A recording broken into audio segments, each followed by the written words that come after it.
Tilly, wide left. Green comes to the bottom of your screen. Quick snap by Neil Lomax. Looks, fires. He dumps it off now to Doug Marsh, the tight end. Good pump fake. Braceland was there. Lomax looked like he wanted to go wide to number 47. That was Cedric Mack.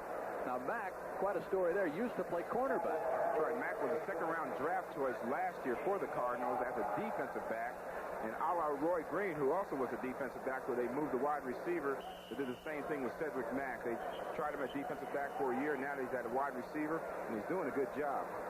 You know, Roy Green, when he made the conversion from cornerback to wide receiver, he said the difference in the two positions, when you're a wide receiver, you can sleep the night before a game. When you're a defensive back or a cornerback, you cannot. Third and less than a yard. Double tight end. Otis Anderson hurls for a first down for the Cardinals up near the 47-yard line. Leo Wisniewski, the nose tackle of the Colts, the man that made the hit. See the real straight created by the Cardinal offensive line. Very good, explosive, strong offensive line led by their all-pro veteran player, Terry Steve, 8-year veteran from Wisconsin. They pick up the first down. Line of scrimmage, the 47 of the St. Louis Cardinals. Tilly to the top of your screen. Roy Green back in there to the bottom. Otis Anderson. Blocks from Farrell. Anderson inside Colts territory down to the 45. About 2 yards shy of first down yardage. And we talked about the 6-year veteran out of Washington, Nesby Glasgow, the man that made the hit. Well, Jim, I'll tell you, if the Cardinals get their running game going, along with their potent passing attack, they're going to be tough to stop this afternoon. And O.J. Anderson's one of the top backs in the National Football League, and when he gets a head of steam going, he's tough to bring down. I'd like to welcome some of our CBS television affiliates in Maryland. We understand that due to technical problems, you might have missed the top of the telecast. It's the Colts and the Cardinals, both come in 1-1. This is the opening salvo by St. Louis. They look at 2nd and 3. Play action from Lomax to Green, and he misses him again. Lomax and Green are just not on the same page so far in the opening period, but they will get on track. For the Colts fans back in Maryland, they had a couple of first downs and then punted the ball away. They did reach the 45 of St. Louis. Here we see the misfire from Lomax to Green. Well, Lomax seems to be overthrowing the receivers a little. He seems to be a little nervous in the early going. I'm sure he'll settle down as the game goes on. Had a great game a week ago as they simply buried Buffalo. Pat Tilly to the top of your screen. Roy Green comes down wide right. The lone running back is Otis Anderson. Double tight end. Doug Marsh and Greg LaFleur. Lomax on 3rd and 2. Colts jumped offside. What were they drawn up? Fumble covered by Lomax at midfield. Vernon Maxwell forced the fumble. Let's check the call with Jerry Seaman. Colts, of course, on defense, very aggressive. They like to force the play, and they might have been a little over-anxious. Offside against Indianapolis, and that will give the St. Louis Cardinals a big first down. That's a big penalty right there.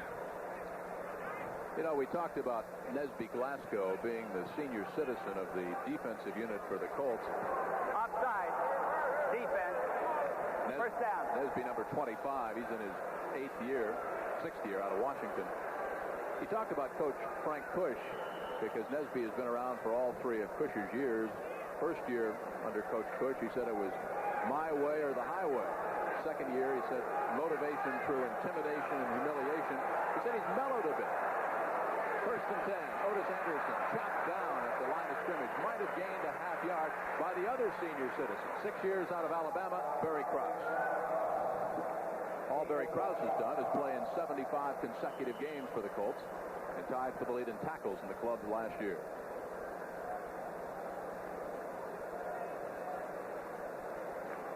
Otis Anderson snuck out with about 6 of the Cardinals. Didn't have the hotel food last night. They went down the street to a restaurant. They're bringing 3 wide receivers in the 2nd and long situation. Cedric Mack is the extra receiver. Slot to the right, Tilly outside, Green inside. Colts offside again. Lomax, free play, in trouble. Chopped down at the 49 of St. Louis by Greg Braceland, who came ripping through.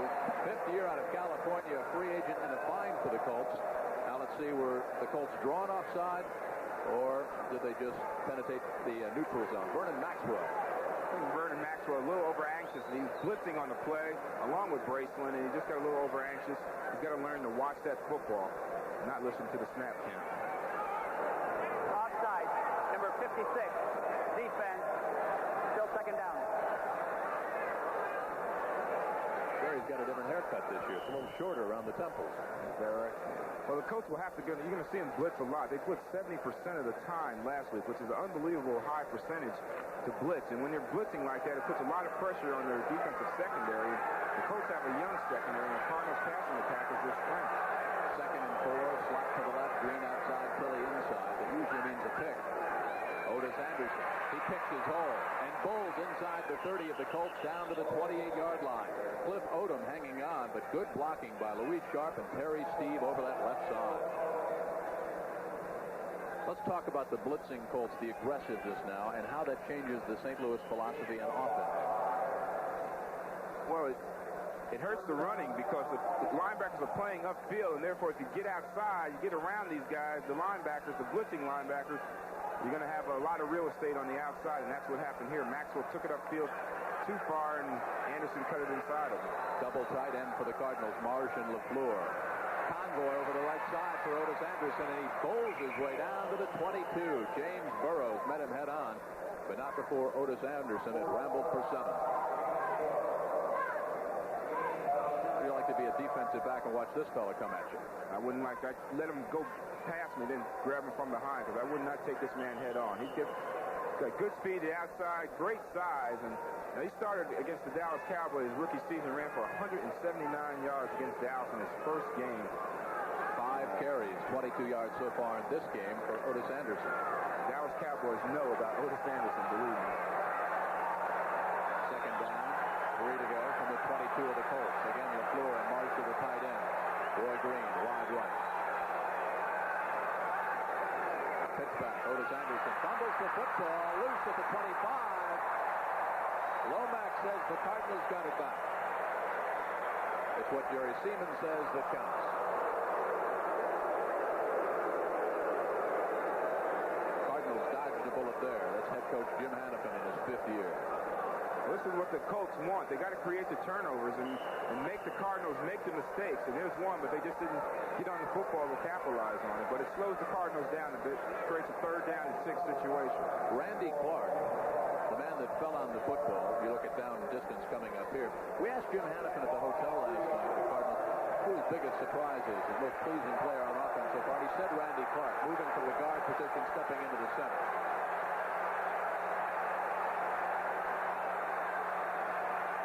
3rd and 6. From the shotgun. Penalty flags down, and maybe the Cardinals took too much time.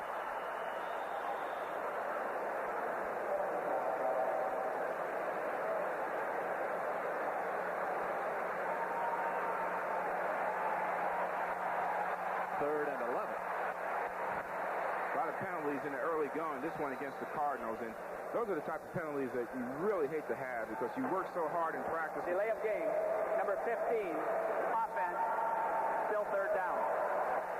Jim, you work so hard in practice trying to avoid, especially delay penalties, and right now it's going to create a 3rd and 11 situation instead of a 3rd and 6 for the Cardinals. Let's see if we can catch a pick formation over on the right side. Roy Green and Pat Tilley are lined up wide to the right. Lomax from the shotgun. They've got to get it down to the 19-yard line of the Colts. Colts are coming. Lomax looks to unload. Fires. Intercepted at the 11-yard line by James Burrows.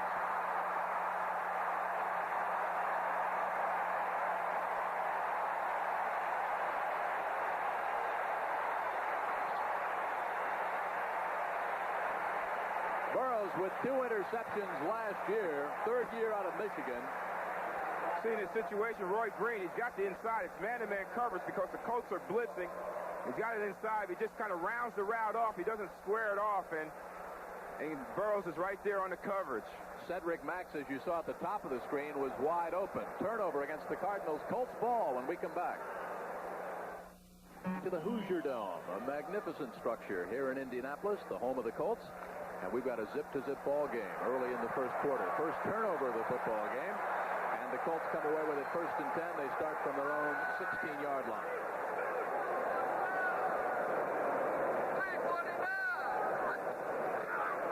Play action fake. Pagel's first pass. Wide open. The tight end.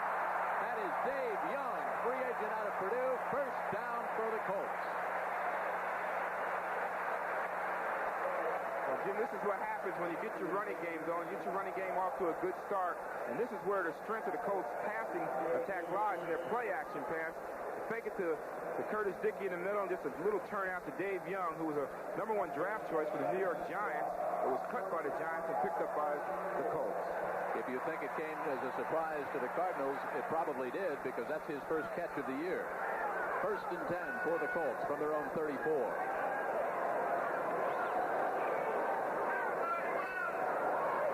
Audible call by Pagel changes it. Running play. Curtis Dickey dives right side, breaks the tackle at the 35, and slithers up to the 37. Bubba Baker made the tackle. Let's talk about the audibleizing now. Do the Colts do it on a color scheme, on a number scheme? They do it on a number scheme. This way, it's hard for the defense to pick up the live color, the contact color, or the contact number. And they use the snap count to activate the audible situation. So if Pagel says 2-2 and it's the hot number, then it changes the play call. That's right. He has to repeat it. Let's see if we can pick it up.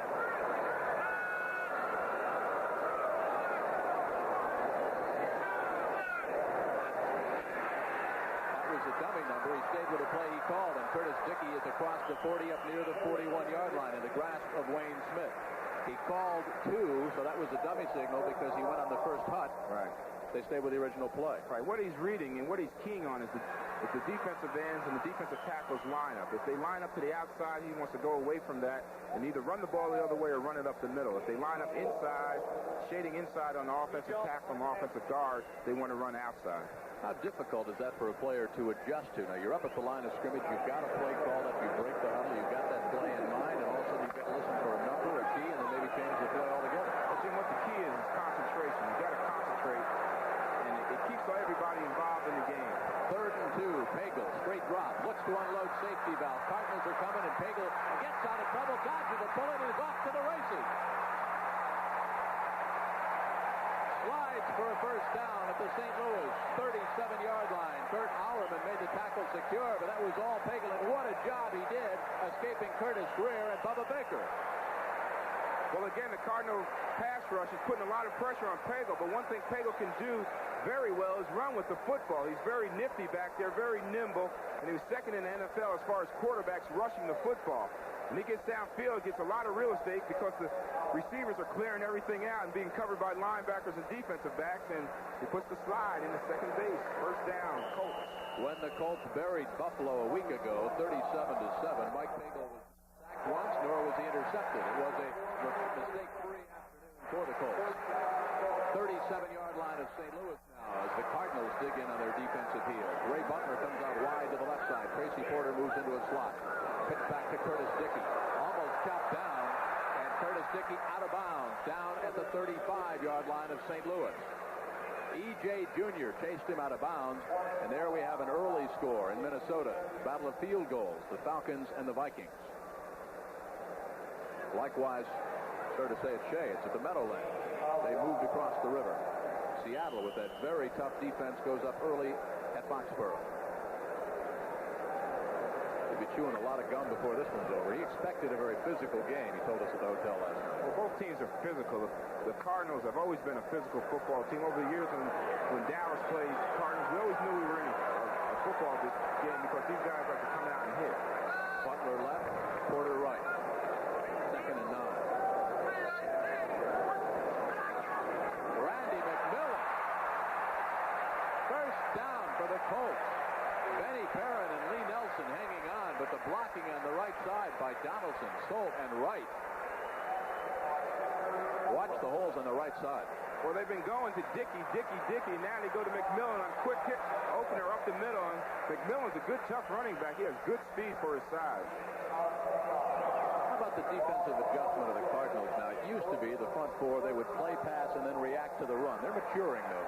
That's right. They matured, and they think they can play the run as well as anybody. As we look at Frank Kush on the sideline, look at that intensity in his face. That might be an understatement. 1st and 10 from the 26. Play action fake. Whistle, and it might be delay a game against the Colts. You know, you talk about the intensity on the face of Frank Kush. We had a chance to visit with him at the Colts complex yesterday after practice. He had a very rare hour-and-a-half meeting with his coaches to go over the game plan, and he actually brought out the game plan and showed it to us. We saw how they call the plays. It is all very computerized. He's got his 4 or 5 favorite plays given every situation. Ball start, number 76, offense, still first down. Frank said, we know we're living with a sword. We may commit Harry-Carry, but it's something we're going to have to do based on that. About that chart, they have a down and distance chart, and before the game and through their preparation, they know what plays they like in 1st and 10 situations, 2nd and 6, 2nd and 3, whatever situation arises, they have plays designed for those situations. They call those plays in the order that they've got them in the game plan, and they track their success. In fact, the coaches are doing it in the booth to our right. 1st and 15, motion across by Tracy Porter. Straight drop by Pagel.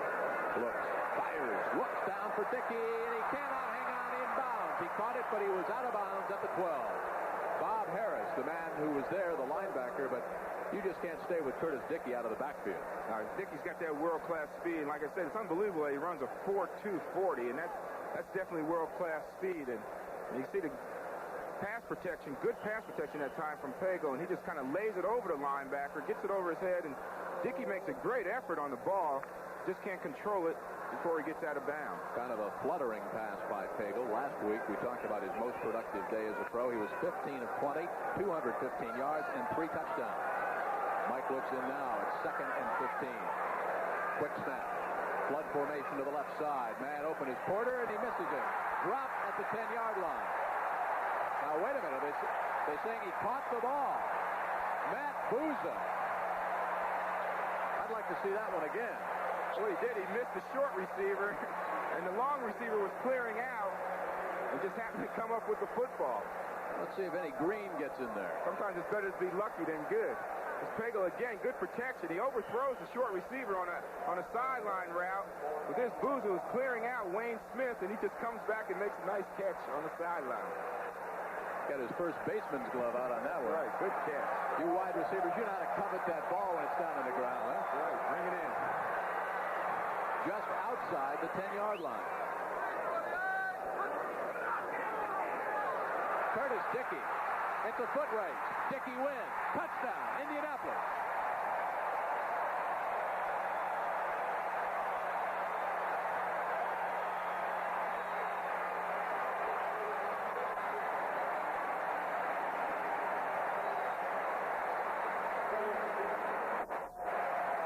Just want to get the ball to Dickey on the outside, give him some running room. He takes it up. That draws the defense in, and he goes outside. And when it's a foot race like that, I guarantee you most of the time Curtis Dickey's going to win. Got good blocking on that side from Ron Salt and Jim Mills. Raul Allegra is standing next to Drew Pearson. He is out with a pulled hamstring. Dean Biasucci is in out of West Carolina to attempt the point after. The holder is Ron Stark. And it's a 6-0 Colts advantage with 1:30 left to go in this first quarter. Second Indianapolis possession. Snap was high. Stark did a good job to whip it on down. And the Colts lead 7-0 after that 10-yard touchdown run by Curtis Dickey. Indianapolis 7, St. Louis 0.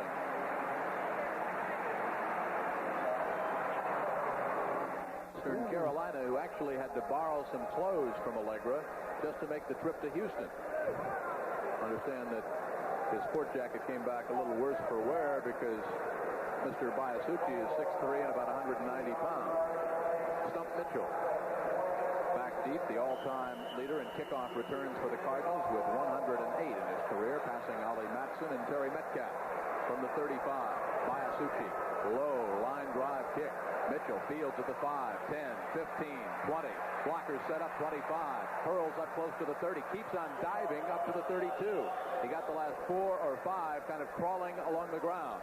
A 71-yard scoring drive by the Colts. They went 9 plays. Dickey 10 yards in. The point after was good. And the Colts lead the Cardinals 7-0. My Dandruff shampoo is good. Cardinals 7-0. St. Louis starts from their own 32-yard line. They've been unimpressive on offense. Roy Green and Neil Lomax have just not gotten together.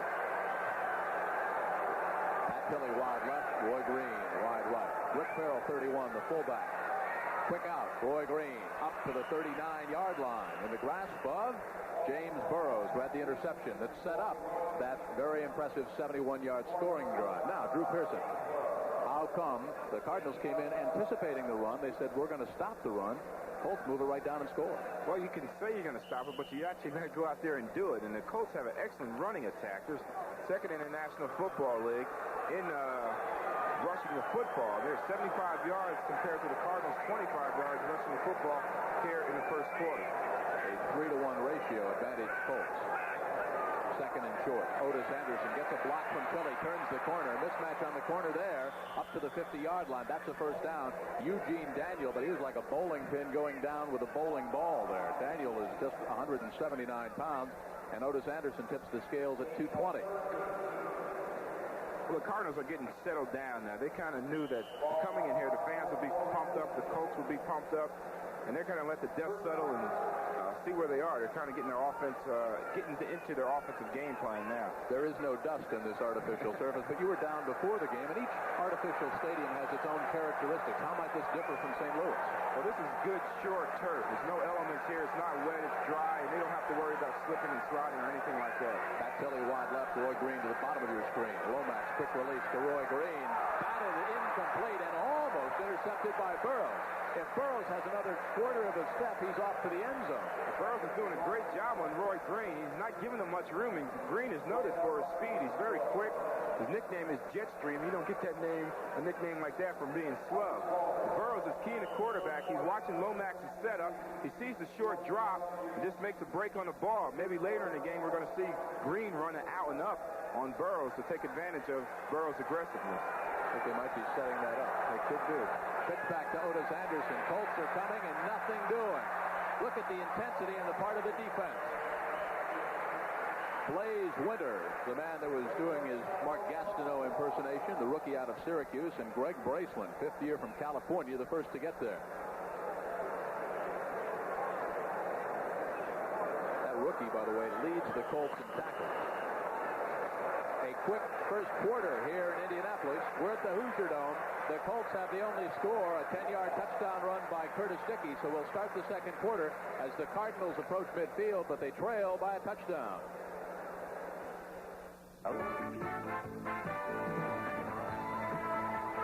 CBS Sports coverage of the National Football League is sponsored by Budweiser. For all you do, this Bud's for you. AT&T, the more you hear, the better we sound.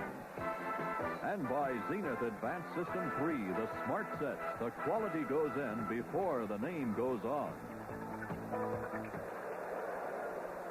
Welcome back to the Hoosier Dome in Indianapolis. I'm Jim Kelly along with Drew Pearson, former Dallas Cowboy All-Pro wide receiver, and there's our score. The Colts leading the Cardinals 7-0.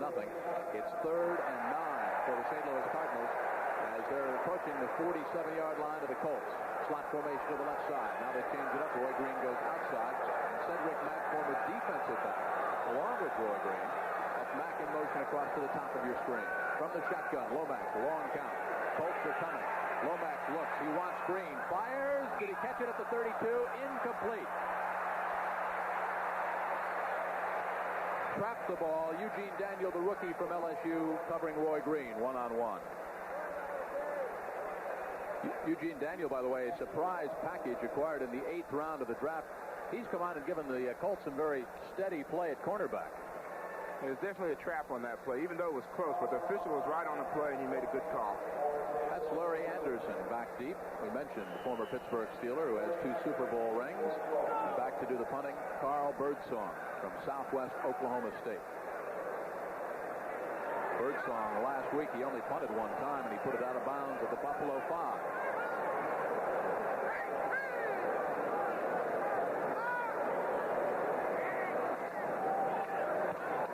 Bangs of beauty. It's a high kick. Fair catch called for by Anderson, cleanly at the 12.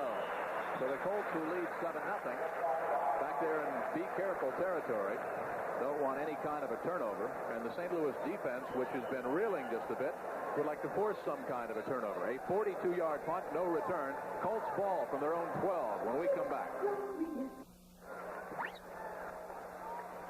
in this Defensive building. philosophy of the Colts right now. You don't want to throw the ball down deep, but you do want to move it out and pick up a first down and not give the Cardinals good field position. That's right, Jim. They had 75 yards rushing the football in the first quarter, and then I guarantee you they're not going to throw the football down in this territory. They're going to make the Cardinals stop their running game first. That's their game plan. They want to run the ball first. McMillan and Curtis Dickey in the backfield as Pagel bends in.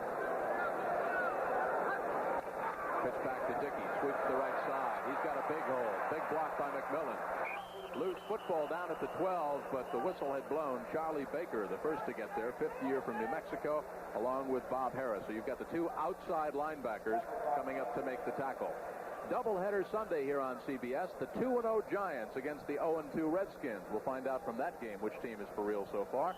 And then the Eagles and the Cowboys. You had a few head knockers in that series. That's right. It's a very physical football game. Any team in the NFC East that plays the Cowboys, give the Cowboys a hard time. It's going to be a good football game. Of course, both of those games affect the St. Louis Cardinals and their playoff possibilities. Cardinals want very desperately a win here this afternoon to go to 2-1. Handoff goes to McMillan, cracks over the left side, shy of the 20-yard line. And let's watch the second-year left tackle out of Northwestern, Chris Hinton. Hinton was all-pro at the guard position as a rookie last year. They needed help at tackle, so they moved him to tackle. And he's got a good matchup today going against Curtis Greer. And that time he dominated Greer, gave McMillan some running room. This is a situation the coach liked to be in. Third down and 4. Let's see how the Cardinals' defensive front will play it now. The 4 down linemen and the 3 linebackers if they play the run.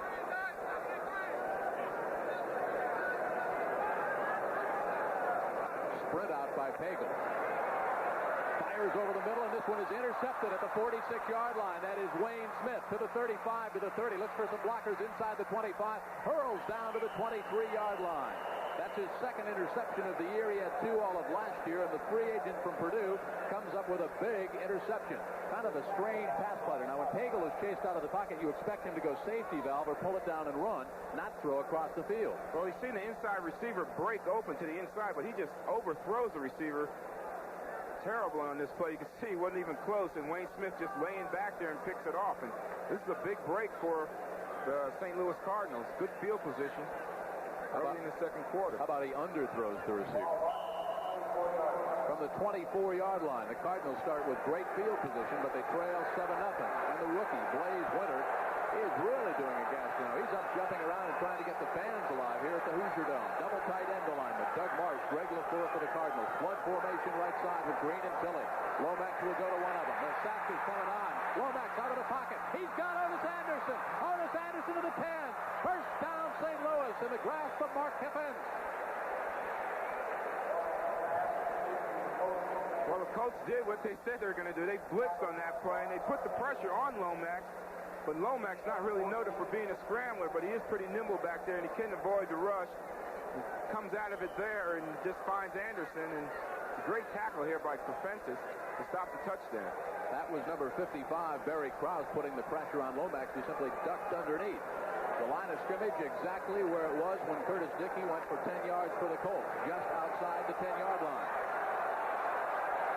12:20 and counting left before halftime. Roy Green, Pat Tilley wide to the left. Doug Marsh, the tight end. The lone running back is Otis Anderson. He's got the ball, and he's got a hole, and he's got a touchdown. Randy Clark, Terry Steve, and Luis Sharp. Nobody touched Otis Anderson from the 10, just like nobody touched Curtis Dickey from the 10. Luis Sharp is he's a top tackle. He's made all-rookie team in 1982, and they just caved the right side of the Colt defense in. And Anderson runs out, and he's wide open, untouched for 6 points. Out of the hold of Benny Perrin. Neil O'Donohue to attempt the point after.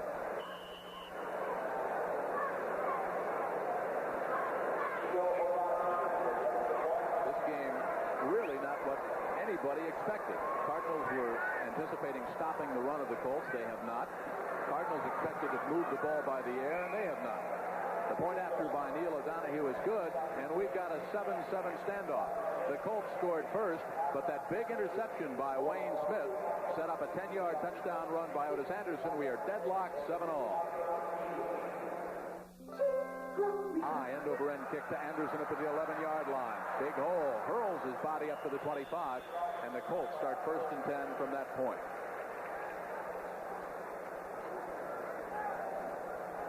A 7-7 standoff, the Cardinals and the Colts. Baltimore's ball when we return.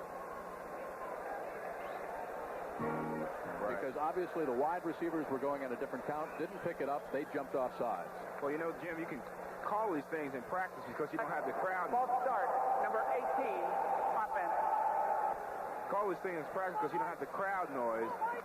But out here in this, Hoosier Dome, inside, it's pretty tough to pick up the signals, and the guys really have to listen, really have to be alert to the quarterback's snap count. Let's check in around the NFL today. It's been a day of field goals. Stenerud has added another. 2 field goals in Green Bay. The Bears up over the Packers. More field goals. Cincinnati on top. Pagel on 1st and 15. Cardinals are coming. Looks like a lineman with a football. That's number 64, and he is an ineligible receiver. Here comes a late flag, but even I know that one. That's a big thrill for Ben Hunt, though. He catches his first pass. I'm not sure that's a big thrill at all. Now he knows what it's like to be a wide receiver. I'd like to be a Cardinal defensive coordinator sitting upstairs. Wait a minute, who is 64? We didn't see him in the film. Yeah. He's laughing. Look at Ben Hunt there. He's laughing. He's having fun with it. You don't see too many. Ineligible receiver, number 64, caught the ball behind the line of scrimmage. It is merely loss of down. It'll be second down at the previous spot. You don't see too many 6'5", 280 receivers. He was cut by the Cowboys when you were there. Well, this guy's made the best catch of the day so far. And look at it. He knows what to do once he catches it. He runs upfield and gets some yardage. Next week they'll be playing him at tight end. That's right. Might not be too bad. Pretty good reaction there. So an illegal procedure against the Colts. Now an ineligible receiver. And all of a sudden the Colts from their own 20-yard line are looking at 2nd and 15. Coming out wide to the right, one of their eligible receivers, Matt Bouza, along with Tracy Porter, moves into the slot. Ray Butler, top of your screen.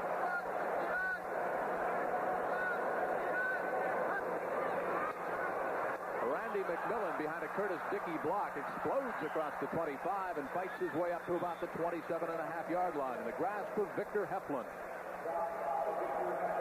Most teams, Jim, you see a 2nd and 15 situation, they're going to throw the football, but not the Indianapolis Colts. Again, that time I believe they checked off at the line of scrimmage, seen the defense going one way and ran the ball the opposite direction. All right, if you're the Cardinals now and the Colts are looking at 3rd and a long 7th, this is a good blitz down. This is a good blitz down, but the Cardinals don't like the blitz. We talked to E.J. Jr. yesterday. They said they only blitzed 7 or 8 times within a football game. Quick snap count. Pagel, straight drops, can run. But only if he got out of the grasp of those defensive front 4. David Galloway, 65, and Groom, 78, the 10-year veteran out of Tennessee Tech, got through there. They are so quick. Well, this is the reason why they don't blitz that much, because they get good penetration from their defensive front. You see the stunning in the middle. Number 65, Dave Galloway coming around. Grooms picking up a lot of penetration. No room for Pagel to run. He has to eat the ball. Frank Kush over on the sideline. He strives for what he calls perfection through persistence. Stump Mitchell back deep, and you're looking at Ron Stark, the punter, who averages about 43 yards per kick. Cardinals could come out of this with good field position, as Mitchell can break it for about 10. It's a high, oh, this is a beautiful kick by Stark. He sends Mitchell back to the 25 and backpedaling. Mitchell breaks it at the 30 to the 35 and out of bounds at the 37. Stump Mitchell, and that's why he is so effective on the specialty teams. So the Cardinals do come out of it with pretty good field position, despite a tremendous kick by that man, Ron Stark. Cardinals and Colts deadlocked 7-all. We've got 11-13 before halftime. It's here. Cardinals and Colts tied at 7-all here from the Hoosier Dome in Indianapolis. St. Louis starts 1st and 10 from their own 37. Pat Kelly comes out wide to the left side. Roy Green deployed to the top of your screen. The lone running back is Otis Anderson. The tight end is Marsh. He's wide left. Play action fake by Lomax. Gives the pump fake. He's got Roy Green streaking down the field, and it's incomplete at the 17-yard line. James Burrows, the rookie. They have tried to set Burrows up several times with that little down and out to Roy Green.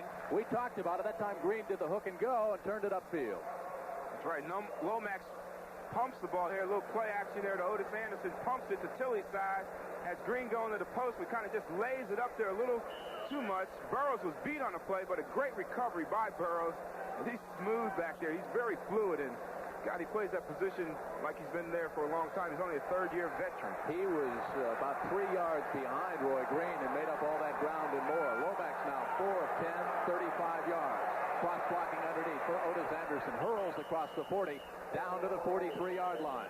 Well, we said it was a day of field goals around the National Football League. Let's go to New York and find out who kicked one. Brent?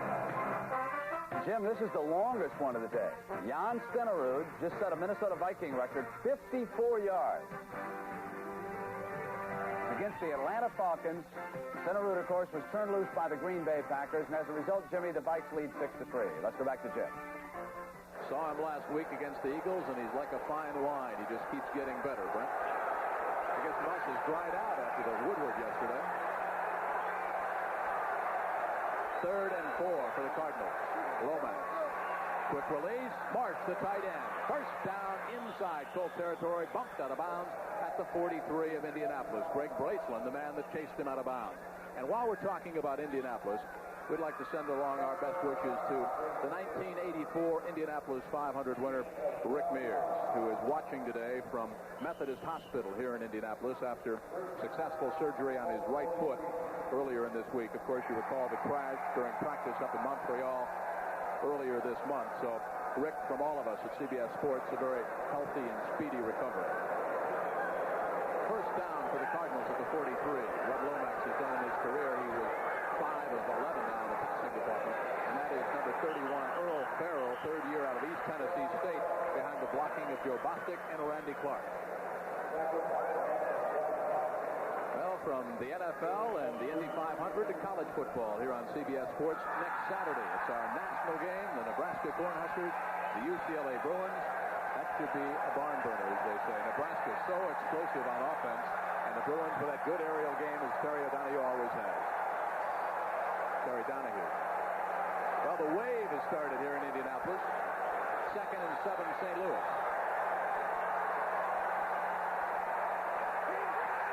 The wave started right there for the Colt defense. Barry Krause stayed in his lane. Showed his experience of 75 consecutive starts, and he met Otis Anderson head on. There is the wave. Here is the play. You don't think it's noisy now? It is, and this play like this will get the crowd even more fired up.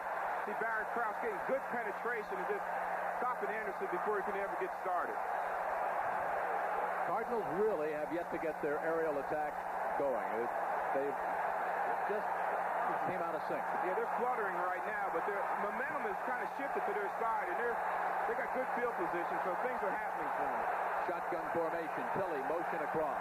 Watch the reaction of the Colts now as they backpedal. Pat Tilley incomplete at the 5. Larry Anderson, 7th year out of Louisiana Tech. Tilley had a stride on him, but Lomax misfired. Lomax has been having his problems in the game. His timing of the receivers seems to be off. Overthrowing the receivers, underthrowing the receivers, and they got to talk on the sidelines and try to work something out. See Barry Krause, he's pumped up.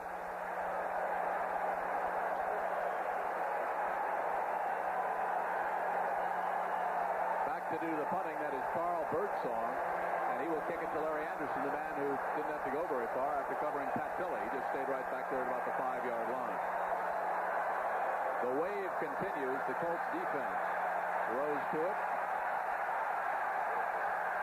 We mentioned Birdsong's only punt last week against Houston was out of bounds at the 5. High snap. He goes for the near coffin corner, angles a high kick, hits at the 7, takes a good St. Louis bounce, and is killed at about the 7-yard line. So good special teams coverage by the St. Louis Cardinals. And the Colts, again, after starting at their own 12 on the last series, will start from their own 7 when we come back. 8:36 before halftime. We're tied 7-all. Saturns is America's Day. 8:36 left before halftime. The Colts have picked up 6 first downs. The Cardinals 8. We are deadlocked at 7-all. And the Colts are back there in be careful territory once again. They don't want another turnover. The only turnover that they've surrendered so far, Wayne Smith's 2nd interception of the season, led to a 10-yard touchdown run by Otis Anderson. St. Louis had great field position. Field position has not been in the Colts' favor so far this second quarter. And they need to get their running game back on track like it was in the first quarter to get themselves back in the good field position. Butler comes out wide to the right side. Porter, top of your screen. I pro set. McMillan, the fullback. Curtis Dickey, the tailback. And he's got a 10-yard touchdown run for the Colts. Motion across by Porter. Pagel to Curtis Dickey. Big hole right side.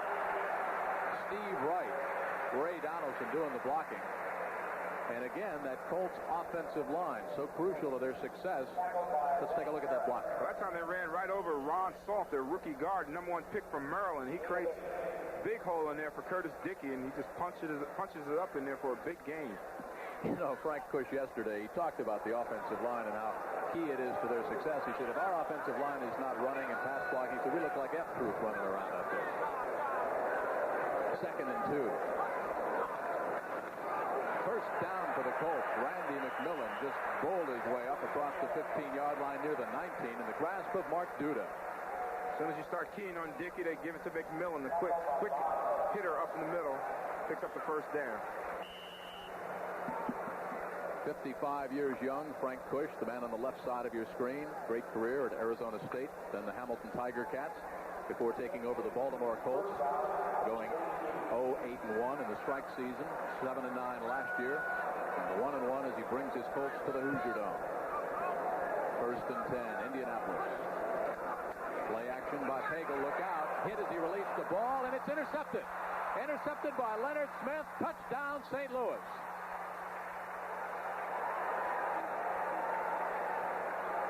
Keep your eyes. We show you the replay on number 75, Curtis Greer, 5th year out of Michigan. Used to be a high school quarterback. He's the man that gets to Pagel and forces the bad throw. Boom. This time, Greer got the best of Chris Hinton that time, and Pagel gets smacked. You've never seen him coming. And Smith just takes it away from Dave Young, and he goes unmolested into the end zone. These are the type of breaks the Cardinals need, and a young, inexperienced team like the Indianapolis Colts will surrender these types of turnovers, and they just can't do it too much or give up too many. When their first loss against the New York Jets, they turned the ball over 6 times. Keep going to your right and follow number 45. That's Leonard Smith. That is Jim Hannafin. Leonard Smith in his 2nd year out of McNeese State, the man that came up with that interception. Out of the hold of Benny Perrin, Neil O'Donohue will draw for the point after. 2 interceptions by the Colts, thrown by the Colts, both of them leading to Cardinal touchdowns. When we come back, we'll talk about Leonard Smith, who came up with that interception and has given the Cardinals a touchdown lead over the Colts with 7:12 left in the first half. #1 draft pick of the Cardinals a year ago hurt his ankle in the exhibition game at Wembley Stadium. Worked all summer with Tom Bettis, the defensive coordinator, looked at films, tried to make the adjustment, and he told us last night, in fact, his teammate told us, this guy is going to be around the football. What's his nickname? Sonny Shibo, and that has something to do with karate. He takes karate lessons. He also has a nickname, the Devil. Also has a nickname, Wahoo. His hero is Jack Tatum, so that tells you something. 14-7, Cardinals ahead for the first time. Bill Smith and the Colts are going backwards from the 14-yard line.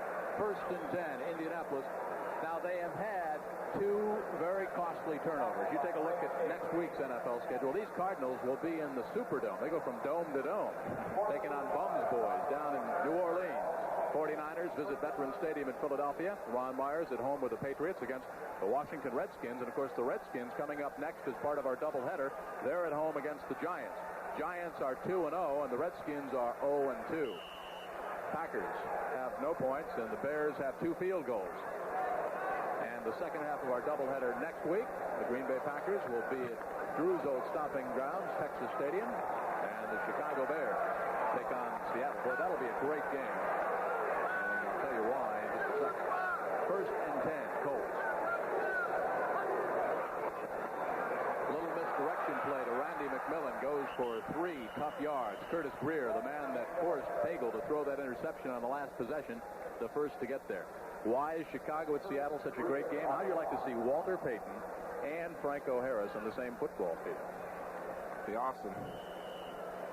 Two running backs pursuing Jim Brown's all-time rushing record in the National Football League, and the only question is which one is going to get there first.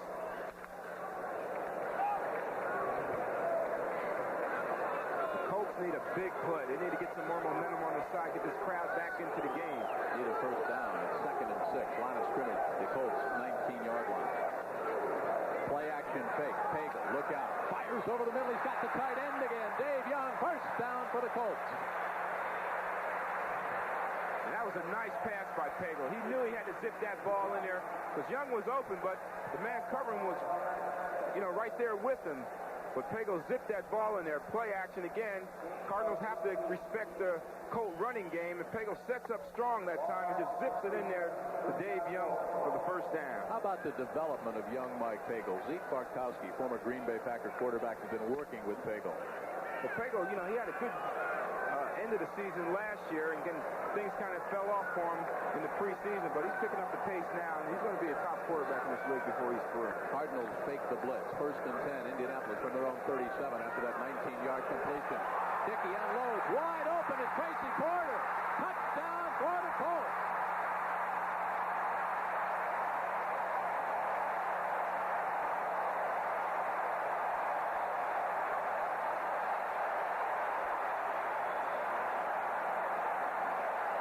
Was set up beautifully, and Lionel Washington, the cornerback, came up to play run when he saw Curtis Dickey get the ball.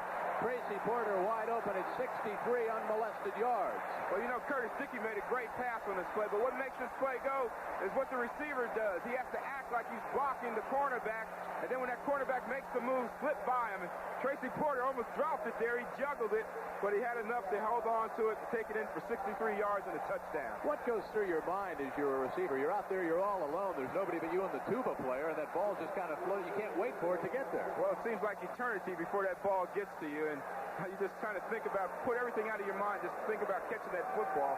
And those are the toughest catches when you're wide open like that. When you're in the crowd, you might not catch it. Nobody, expects you to catch it. But when you're wide open like that, they expect you to catch it, and you better catch it. Did you ever drop one like that? No, never. Not me. That looked like one you might have thrown when you played quarterback in high school. There it wobbly is. duck.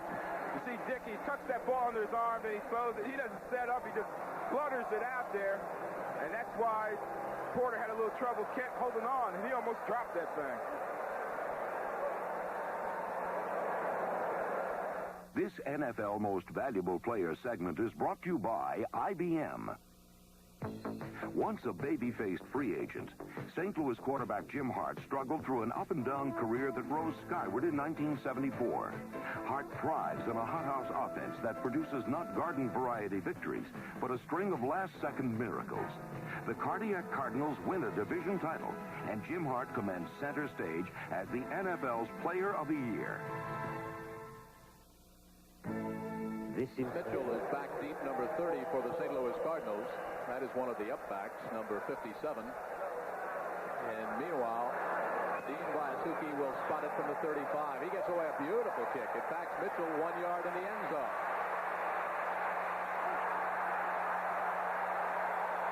You don't think that 63-yard touchdown from Curtis Dickey to Tracy Porter brought this crowd back to life? Well, they needed a big play like that to get themselves back in the game, also get the crowd back into the game. And, one thing kind of leads to another, and they just got good kickoff coverage there to stop the Cardinals on the 20-yard line. Well, we saw some good boxing yesterday on CBS Sports Saturday as Thomas Hitman Hearns returned. Jerry Cooney returns against Philip Brown next Saturday. A 10-round scheduled bout from Anchorage, Alaska.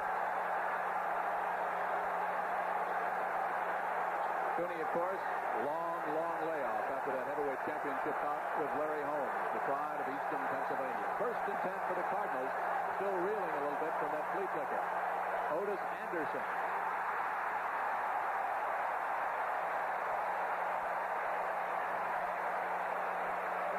This crowd can help the Colts, right? That's right. I was getting ready to say, Jim, momentum has switched back to the Colts, and this crowd, when they get that momentum going, the crowd jumps right behind them and just gives them that much more inspiration. They're playing with a lot of intensity right now, a lot of aggressiveness. They're making things happen instead of waiting for them to happen. That's what a young football team has to do. That's right. They have to play with that intensity and concentration on every play. Pat Philly comes out wide to the left side. Roy Green, top of your screen. 2nd and 11 for Neil Lomax.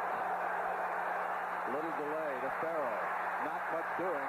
Cracks over the 20 in the vicinity of the 22 in the grasp of Barry Krause and Nesby Glasgow. What the Colts defense is doing now, they're making St. Louis do things that they don't like to do, is just run that ball. It's 2 downs. Now they got a 3rd and 8 situation. Now it's definitely a passing down, and the Colts bring in their extra back as nickel defense to try to stop the Cardinals in this 3rd and 8 situation. That is Tate Randall, number 35, third-year defensive back out of Texas Tech. 3rd down conversions. The St. Louis Cardinals are 2 out of 5. You saw the down and distance, 3rd and 8 from the 22 of St. Louis. Lomax was not looking, somehow pulled the snap down, unloads near the 30-yard line and dives to the 30. Willard Harrell incomplete right in front of the Cardinal bench. Juggling the football. Watch Lomax. Watch his head. He wasn't looking at the snap. Well, Lomax was looking at the defense, maybe possibly getting ready to call an audible, but the snap was already snapped, and he made a good catch on the play. But there, Harrell has the ball, but good play by Braceland to strip the ball from Harrell, create a 4th down situation. It would have been very close to a 1st down. Back deep to do the punting. Carl Birdsong, and what he's done this afternoon, Larry Anderson awaits back at the Colts 37-yard line. So Indianapolis could come out of this with good field position and still about 3:35 left to go.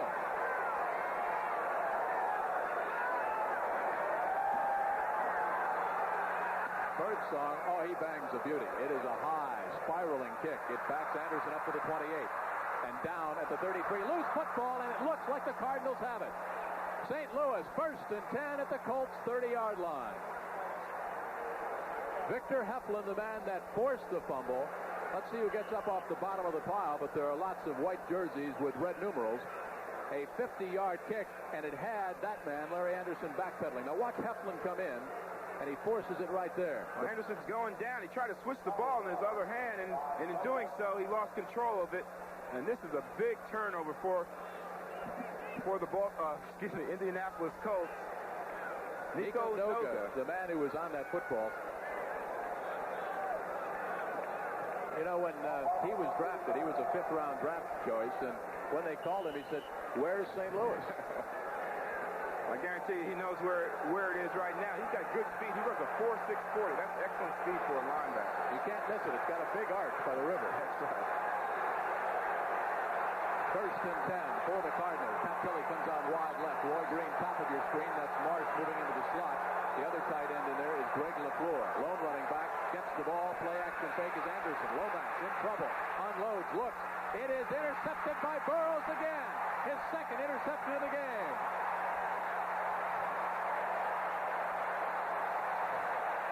Lomax threw that ball in the crowd. O.J. Anderson did not want to go get it. He was looking to see who was around him. In the meantime, Burrows was making his 2nd interception. Lomax has been putting that ball up in some strange areas. This does not look like the Neil Lomax of last week when the Cardinals were so sharp in their passing game. He's having a lot of problems here in the 1st half. And you could see the frustration on Jim Hannafin's face. He's wondering what in the world is going on. So you won't see a receiver in the vicinity. Well, good play-action pass. He's got all the time in the world, and a little pressure there from 96 Blaze Winter. But watch Anderson look upfield. He doesn't want to catch that football. Too many blue jerseys in the area.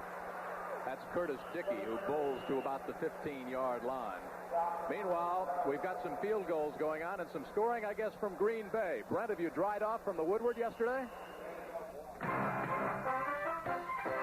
Jim, we've got an update. The Green Bay Packers last week, James Lofton was shut out by the Raiders. Well, here he is going 40 yards through the air against the Chicago Bears. That set up a touchdown. And the Packers now lead the Bears 7-6. Let's go back.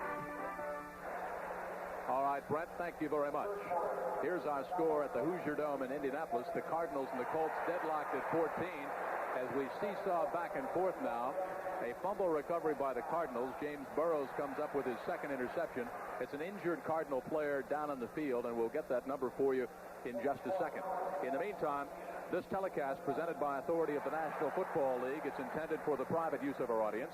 Any rebroadcast or other use of this telecast without the express written consent of the Indianapolis Colts and the National Football League is prohibited.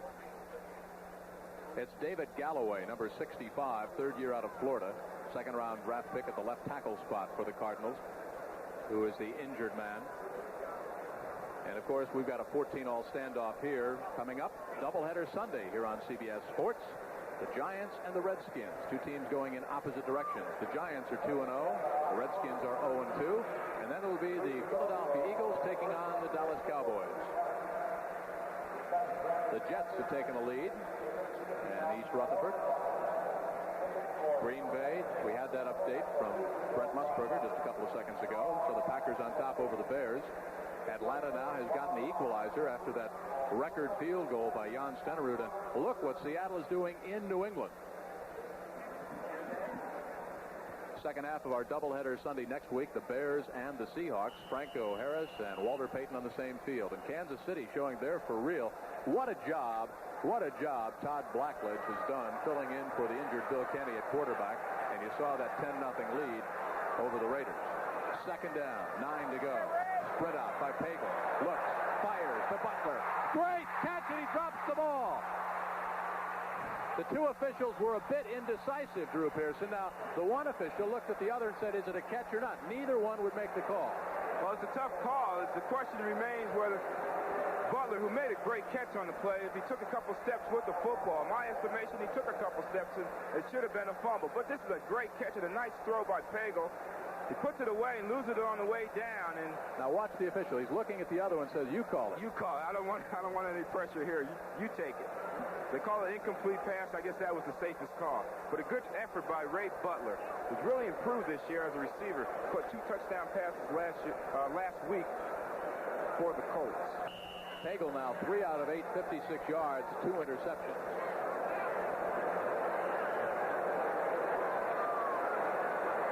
Third and 9. Slot formation to the right side, Butler wide left. Cardinals fake the blitz. Nickel back in there now. Benny Parent. Big hole. Dickey. Loose football. Cardinals dive for it at the 29-yard line. The Colts dive for it. And the Colts get out of it with a first down. Ben Utt, the man that fell on the loose football. He's having quite a game. He's caught a pass. He's fallen on a fumble. Big day for Ben Utt. Man in the right place at the right time.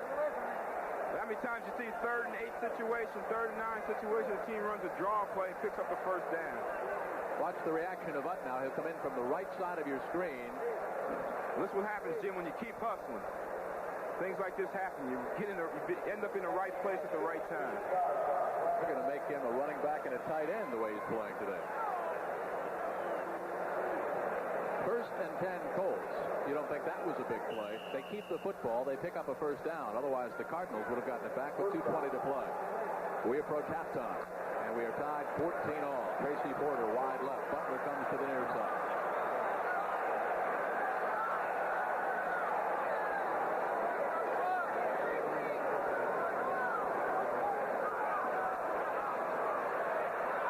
Curtis Dickey. And there's a great example of the defender, Bob Harris, not knowing that the ball was coming. He is reacting to the receiver, and he just batted it down with his back turned to the ball. Right, when he sees the receiver's hands go up to make the catch, that's when he becomes a defensive back and tries to knock the ball away. Time left in the first half. Cardinals and Colts. Deadlocked at 14-all. There's nothing like the wonderment of a boy catching a football. This message furnished by the National Football League. Jim Kelly and Drew Pearson, welcome back to the Hoosier Dome. We've got a good one going in Indianapolis, the Colts and Cardinals, and it's Indianapolis' ball, 2nd and 10, and the concern written all over the face of that man, Jim Hannafin, in his 5th year as the head coach. Great offensive line coach. Those offensive linemen, they're really Hannafin's kind of people. Every once in a while, we'll down a brew or two with him. He drinks with him, cries with him, and he shares their success. 2nd and 10, Pagel, slot to the right.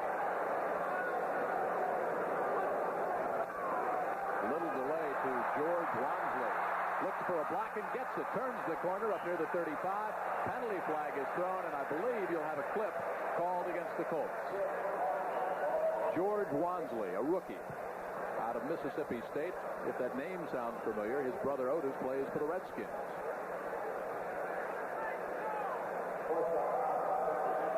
Illegal use of hands against the Colts will back them up. Coming up at halftime, scores and highlights with Brent and Irv back in the studio in New York. And Irv, I'm told, will have a giant surprise. You don't suppose that's the New York Giants, do you? Probably is, but that's a big surprise. Illegal block, number 80, offense, still 2nd down, 3rd down. Giants are 2-0, and the last time they were 2-0, I think was when? 1968? 68, that's what the surprise is all about, I guess. Where were you in 68? 68, I was in New Jersey, matter of fact, in high school. playing quarterback. The good old days. Speaking of quarterbacks, the Colts quarterback, you know who his idol was as he was growing up? Who was? Fran Tarkenton. He said he admired the fact that Fran did it more on raw talent, and Tarkenton wasn't the biggest or the strongest. Second, 17. Up near the 32-yard line in the grasp of Alvin Moore. He threw that pass like a Fran Tarkenton. He got it out there to Moore. Good sideline route. Allows Moore to catch the ball and get out of bounds and stop the clock. See, Pagel, he sets up strong this time. When he sets up strong, gets his feet set, he's a tough quarterback. He's got a good arm. He can fire it in there. Good pass to Alvin Moore. He gets out of bounds for the for 3rd and 8 situation. Of course, Pagel played for Frank Kush at Arizona State, and Mike Pagel's father-in-law also played for Kush at Arizona State. Good baseball player, too, Mike Pagel. 3rd and 8. Cardinals are coming. Bubba Baker cracks on through, and Pagel dodges a bullet and gets out of it. Pagel, he's got Butler. First down for the Colts. See, he did his best Fran Tarkenton impersonation there, didn't he? Well, he gets pressure here, but a lot of times, to avoid the quarterback sacks, a lot of quarterbacks will get sacked in this situation, but Pagel's able to run and get out of there, avoid the rush, get outside and look upfield. Good pass on the run to Butler. Butler stepped out of bounds to stop the clock. We got a 1st and 10 on the 47.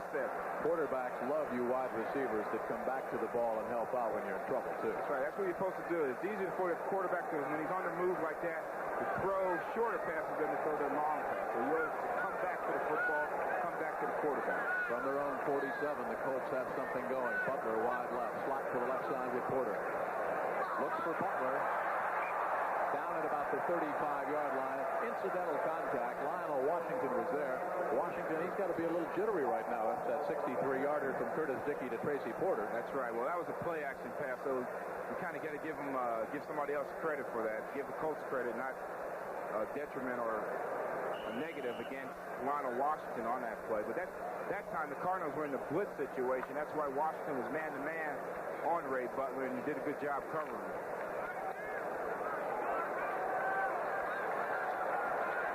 Butler left, Porter wide right, along with number 85, Matt Boozer. Pagel bends in, 2nd and 5. A little delay. Curtis Dickey hammered down just about at midfield. A short pickup of 3 brings up 3rd and 7. E.J. Jr. and Mark Duda first to get there for the Cardinals. Trying to surprise the Cardinals defense that time with a quick hitting play up the middle, but the Cardinals are ready for it. They call a timeout. They have 2 timeouts left here with 1:29. They got to get that ball at least 20 to 25 yards downfield to even consider field goal range. How about number 54, E.J. Jr.? Last night in the hotel, he was walking around wearing his T-shirt. It said the Enforcer on it. E.J. Jr. in his 4th year out of Alabama, 6'3", 235. And he credits Floyd Peters with really helping to mold and shape the St. Louis defense. He said things have been different since '82 when Peters came over.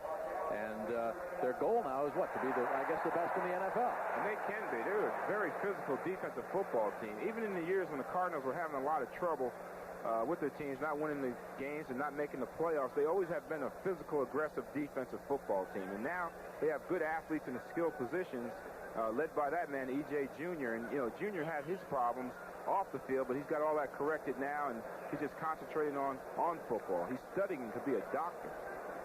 And he credits Floyd Peters, his coach. Now says Floyd reminds him an awful lot of his college coach, Ken Donahue at Alabama, and even his high school coach, Phil Grammer. Colts are 4 out of 7 third down conversions. They need 7 here to keep the drive going. Pagel. Cardinals stumble to stunt. Baker's got him. Back at the 40-yard line. Bubba Baker. That time the Cardinals stunted in there with their front 4. And also brought E.J. Jr., their middle linebacker, and that was just too much pressure for the Colts to handle. You see Jr. coming in on the blitz, and Bubba Baker all over him. Big Al Bubba Baker. Yeah, he's quite a speaker. 6'6", 270, very personable. He talked about team meetings. He said, I heard the average attention span of a person is 22 minutes. I was shortchanged by 21.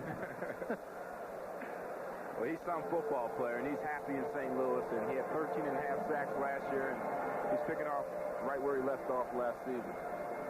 We've got 1:25 left to go before halftime, and at halftime, Brent Musburger and Irv Cross with scores and highlights from around the NFL today. And of course, it's doubleheader Sunday here on CBS, so many of you will see the 2-0 New York Giants taking on the 0-2 Washington Redskins from RFK Stadium, or you'll see Drew Pearson's old team, the Dallas Cowboys, playing host to the Philadelphia Eagles, and there's some finger pointing going on down Dallas way.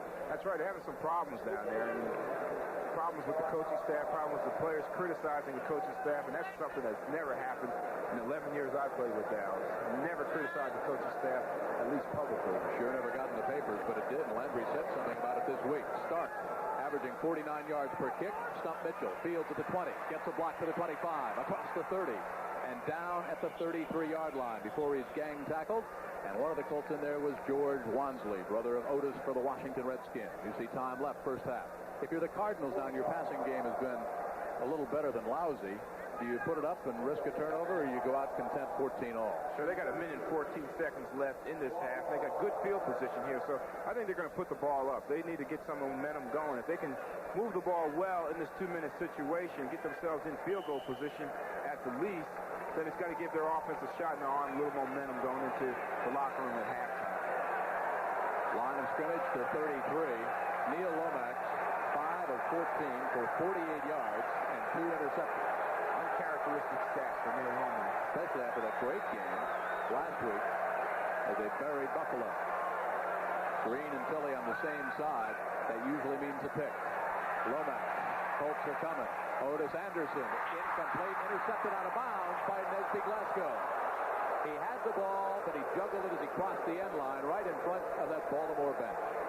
Well, Glasgow didn't come up with the play, but he was right there on Johnny on the spot, and he made a heck of a play. They're trying to get that ball to Otis Anderson on the corner route, and Glasgow playing free safety, just read the play all the way, and that's why he's a defensive back, not a wide receiver. It was right in his hands. Talked to Nesby on Friday after the Colts practice, and he said, being competitive is the start for this young team. He said, we don't win a game as much as the other team will lose it. And he laughed. He said, we wouldn't mind if our opponents lost the next 14 minutes.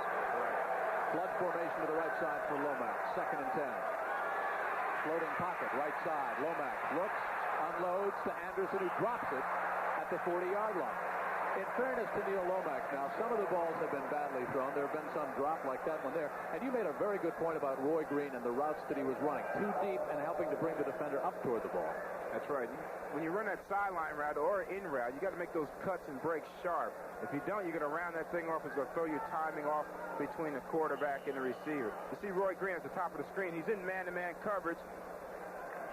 He just runs out and up. A good move by Roy Green. He should have been the man the ball was thrown to, but they threw underneath in the coverage to Otis Anderson, and he couldn't hold on. 3rd and 10, 1:01 left, and the Colts will get the ball back. Flood formation to the left side. Green is on the right, Tilly is on the left.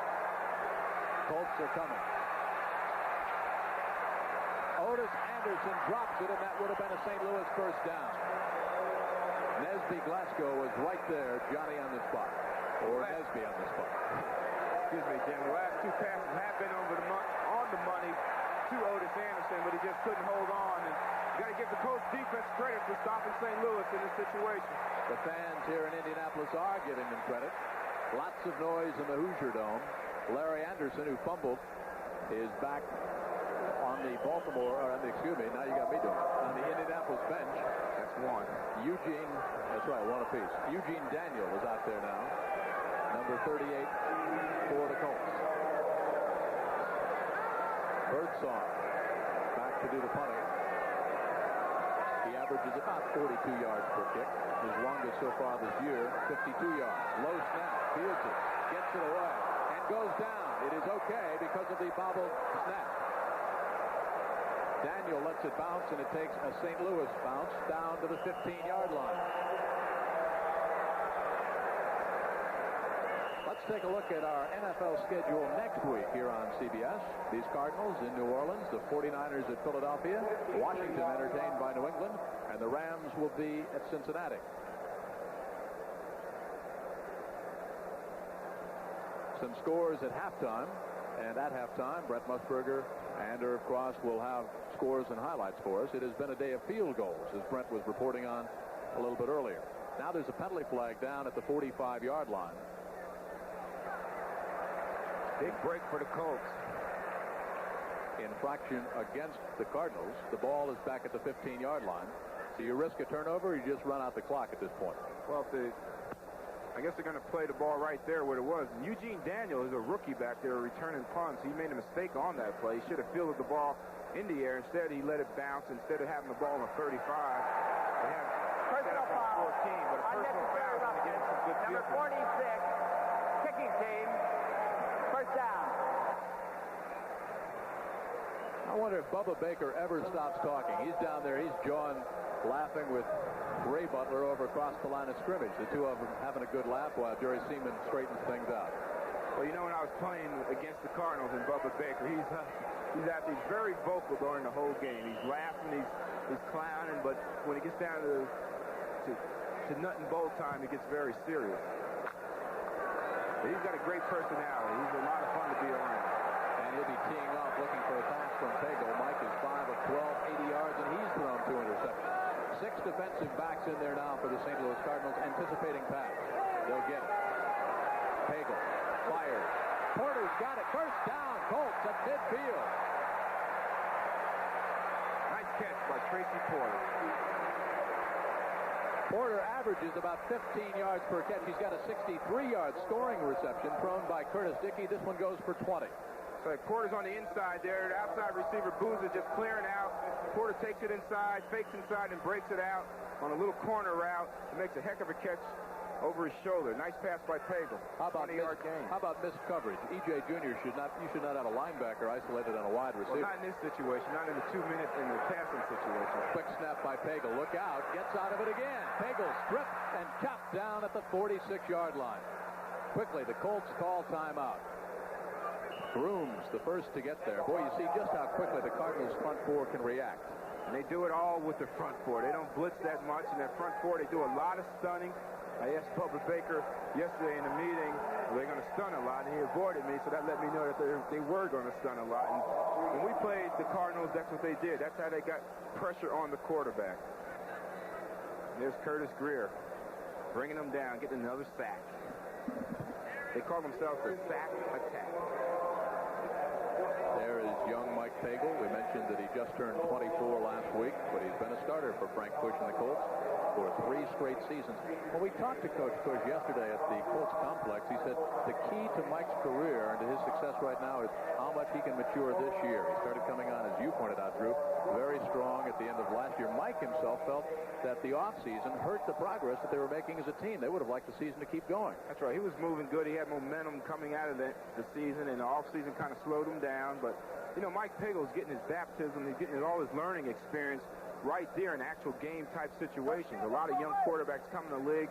They get to learn the position from sitting on the bench and watching veteran quarterbacks work. But he didn't have that luxury here in Indianapolis with the Colts. Pagel now 6 of 13, 100 yards, 2 interceptions from the 47 of the Colts. And you see the timeouts remaining. Sprint out by Pagel, fires it on a rope behind Tracy Porter. There's a great catch by Porter. It was well behind him. You talk about concentration. Great catch by Porter. Pagel threw that ball on timing and threw it before Porter came out of the break. And get that head around, you can find that football and make that catch. Colts wasted some time before they called timeout. Now watch Tracy Porter, 87 here. Right, again, it's the same play. This time Porter squares the route off because the cornerback's on him pretty good. And he comes out of his break, and that ball is already on the way. And get that head around. You young receivers got to get that head around when you come around the break, find that football and make a catch. Almost a one-handed catch there by Tracy Porter. He was shaken up on the play. It was good hit by Leonard Smith. Victor Heflin out of Delaware State, the free agent. There is what Tracy Porter did last week. That's a career best. So you saw when the Colts put 35 points on the board, Porter had a career best, Pagel had a career best, but they forget about that right now. They're just thinking getting on the board. The man without the helmet is Art Schleister, former quarterback for Ohio State, who has not thrown a pass in the NFL. He had a great career with the Buckeyes, of course, and then the suspension from the commissioner. Coach Bush feeling that he can help this Colts squad. Well, you know, Jim, actually, Schleister had a better preseason than Pagel, but Pagel's the man right now, and if they have to go to Schleister, he's very capable. At halftime. Scores and highlights with Brennan Irv and that giant surprise on Bill Parcells and the New York Giants, who are 2-0. Lawrence Taylor leading that tremendous defense. That should be a real head-smacking game down at RFK when they strap it on later today. That's right. Well, the Giants are catching everybody right. They caught the Dallas Cowboys after a Monday night game. It's very tough to come out of a Monday night game and play that next week, the next Sunday. And they're catching the Washington Redskins in that same situation. So let's see if they can take advantage of that. The Colts are out of timeouts. Line of scrimmage, the 36 of St. Louis. They need about 20 yards to get in field goal range. There's a tremendous catch by Booza. You talk about concentration. Not only was he down, he had to keep both feet in bounds. Not feet. He was on his knees. He had to keep his knees in bounds on that play. He's made 2 great catches here today. He had time to pray and say, oh, keep my feet. That's right. Feet don't fail me now. That's right. You know, concentrating. You want to concentrate on the football, but you got to know where you are on that sideline also. And Boozer just drops. He knew he couldn't go any further. He just dropped to his knees and made a heck of a catch. If he is not out of bounds, time expires. They could not stop the clock. Now there's 11 seconds left. You've got time for Pagel to throw. I would anticipate either a corner pattern or a post pattern here. If the receiver's covered, you just throw it away. That's right. You got to go into the end zone with this pass. So if you don't catch it, make sure nobody catches it. We come at it and kick a field goal to try to get 3 points. Motion across. That's Phil Smith out of San Diego State. Pagel, look out. Incomplete. Might have been deflected. Looking in the general direction of Butler. But I believe that Curtis Greer and Bubba Baker now. Bubba Baker goes over and puts his finger in the eye of Jim Mills. Right in front of Jerry Seaman. I mean, Bubba Baker just went over and stuck his finger in the helmet of Mills. Well, I guess Mills got Baker a little frustrated, and this is what happens when your team is moving well. Oh, more penalties. Something's going on in that pack. They better get Bubba Baker in the tunnel or he's not going to be around in the second half. Another flag is down, and now some of the Colts begin to edge out onto the field. They're trying to cool Baker down. Keep him away from the officials because he can cause problems and possibly get ejected from the game. Personal foul, unnecessary roughness, number 60, defense. Personal foul, unnecessary roughness, defense. Both penalties will be enforced. Now Wayne Smith is trying to restrain him. Now what if Bubba wanted to go back and get Mills? You think Smith can stop him? Well, there is Mills out of the University of Hawaii, a 9th round draft pick. Grew up in Vancouver, British Columbia. And there was no question about Baker poking his eye. And now Jim Hannafin has called Baker over and hopes that he can have his defensive lineman around for the second half. Both penalties enforced by Jerry Seaman. The line of scrimmage was the 14-yard line. Personal foul, unnecessary roughness, number 60, on 2 different plays. Both will be enforced. First down.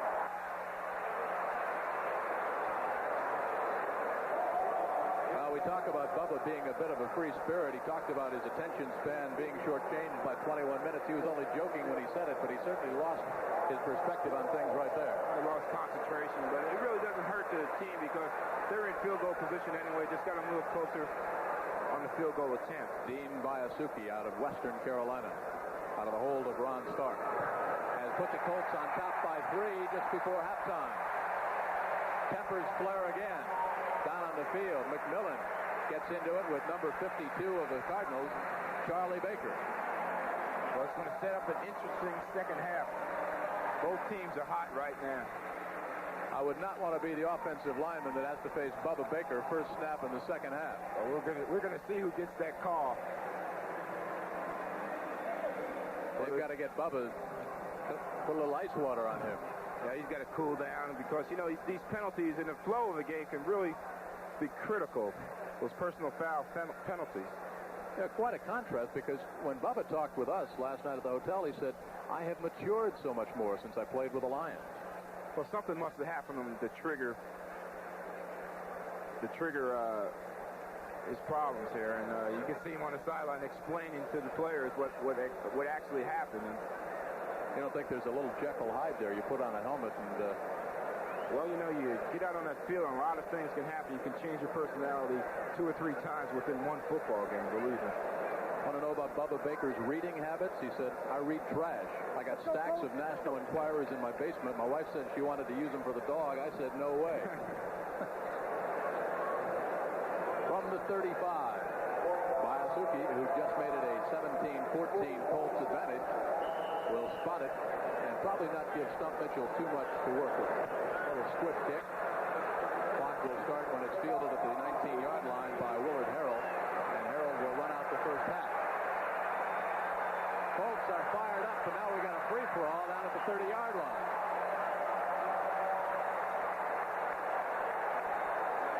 That's Braceland. And look out if Bubba's coming from the other side. We'll never get him off the field. Braceland mixing it up with Stanford Mays. Barry Krause is out there now.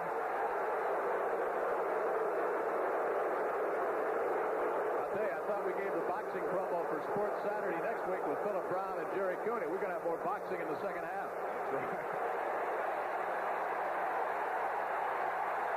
It's been a good first half here in the Hoosier Dome. The Colts, by virtue of a field goal, lead at 17-14. 30 minutes more coming up. Owens Corning Fiberglass Corporation, makers of Owens Corning's pink fiberglass insulation.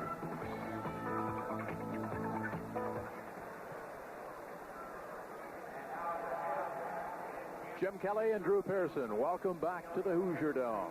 Welcome back to Bubba Baker's world as he tried to get his head strapped on straight after that demonstration just before the end of the first half when he stuck his finger under the helmet of Jim Mills of the Colts and was slapped with 2 consecutive personal foul penalties. I pity the man that has to block Bubba on his first play to start the second half. You don't think they'll double team him at all, do you? They're going to stay away from him. That's what I would do. He has been stalking on the sidelines, waiting to get back in there. How about some halftime statistics? 2 turnovers for the Baltimore Colts as far as interceptions go. 1 fumble was lost, 2 turnovers for the Cardinals. What do you see there? Big difference. I think the big difference, or the surprising thing, is the ease the Colts have been able to run the football. 116 yards rushing in the first half. And I think on the negative side for the Cardinals, their offense is a lot better, over 150 yards. Total offense last week, so far only 109 total yards here in the first half. Well, but how about the 48 yards passing for Lomax? Yeah, that's our all-time low, I imagine, for Lomax in the first half. And, he's a much better quarterback than that, and we expect more from him in the second half. I mean, we are talking about a man who rewrote the record book when he was at Portland State, came to the Cardinals as a second-round draft pick, and once threw 7 touchdown passes in a single game against Delaware State when he was in college. Bayasuki from the 35 to start the second half. High end-over-end kick. It sends Stump Mitchell 2 yards deep in the end zone. Wall set up on the right side, but the Colts sealed it off. Good specialty teams play, and they don't even reach the 20-yard line. Greg Braceland, who was fired up at the end of the first half, starts the second stanza the same way.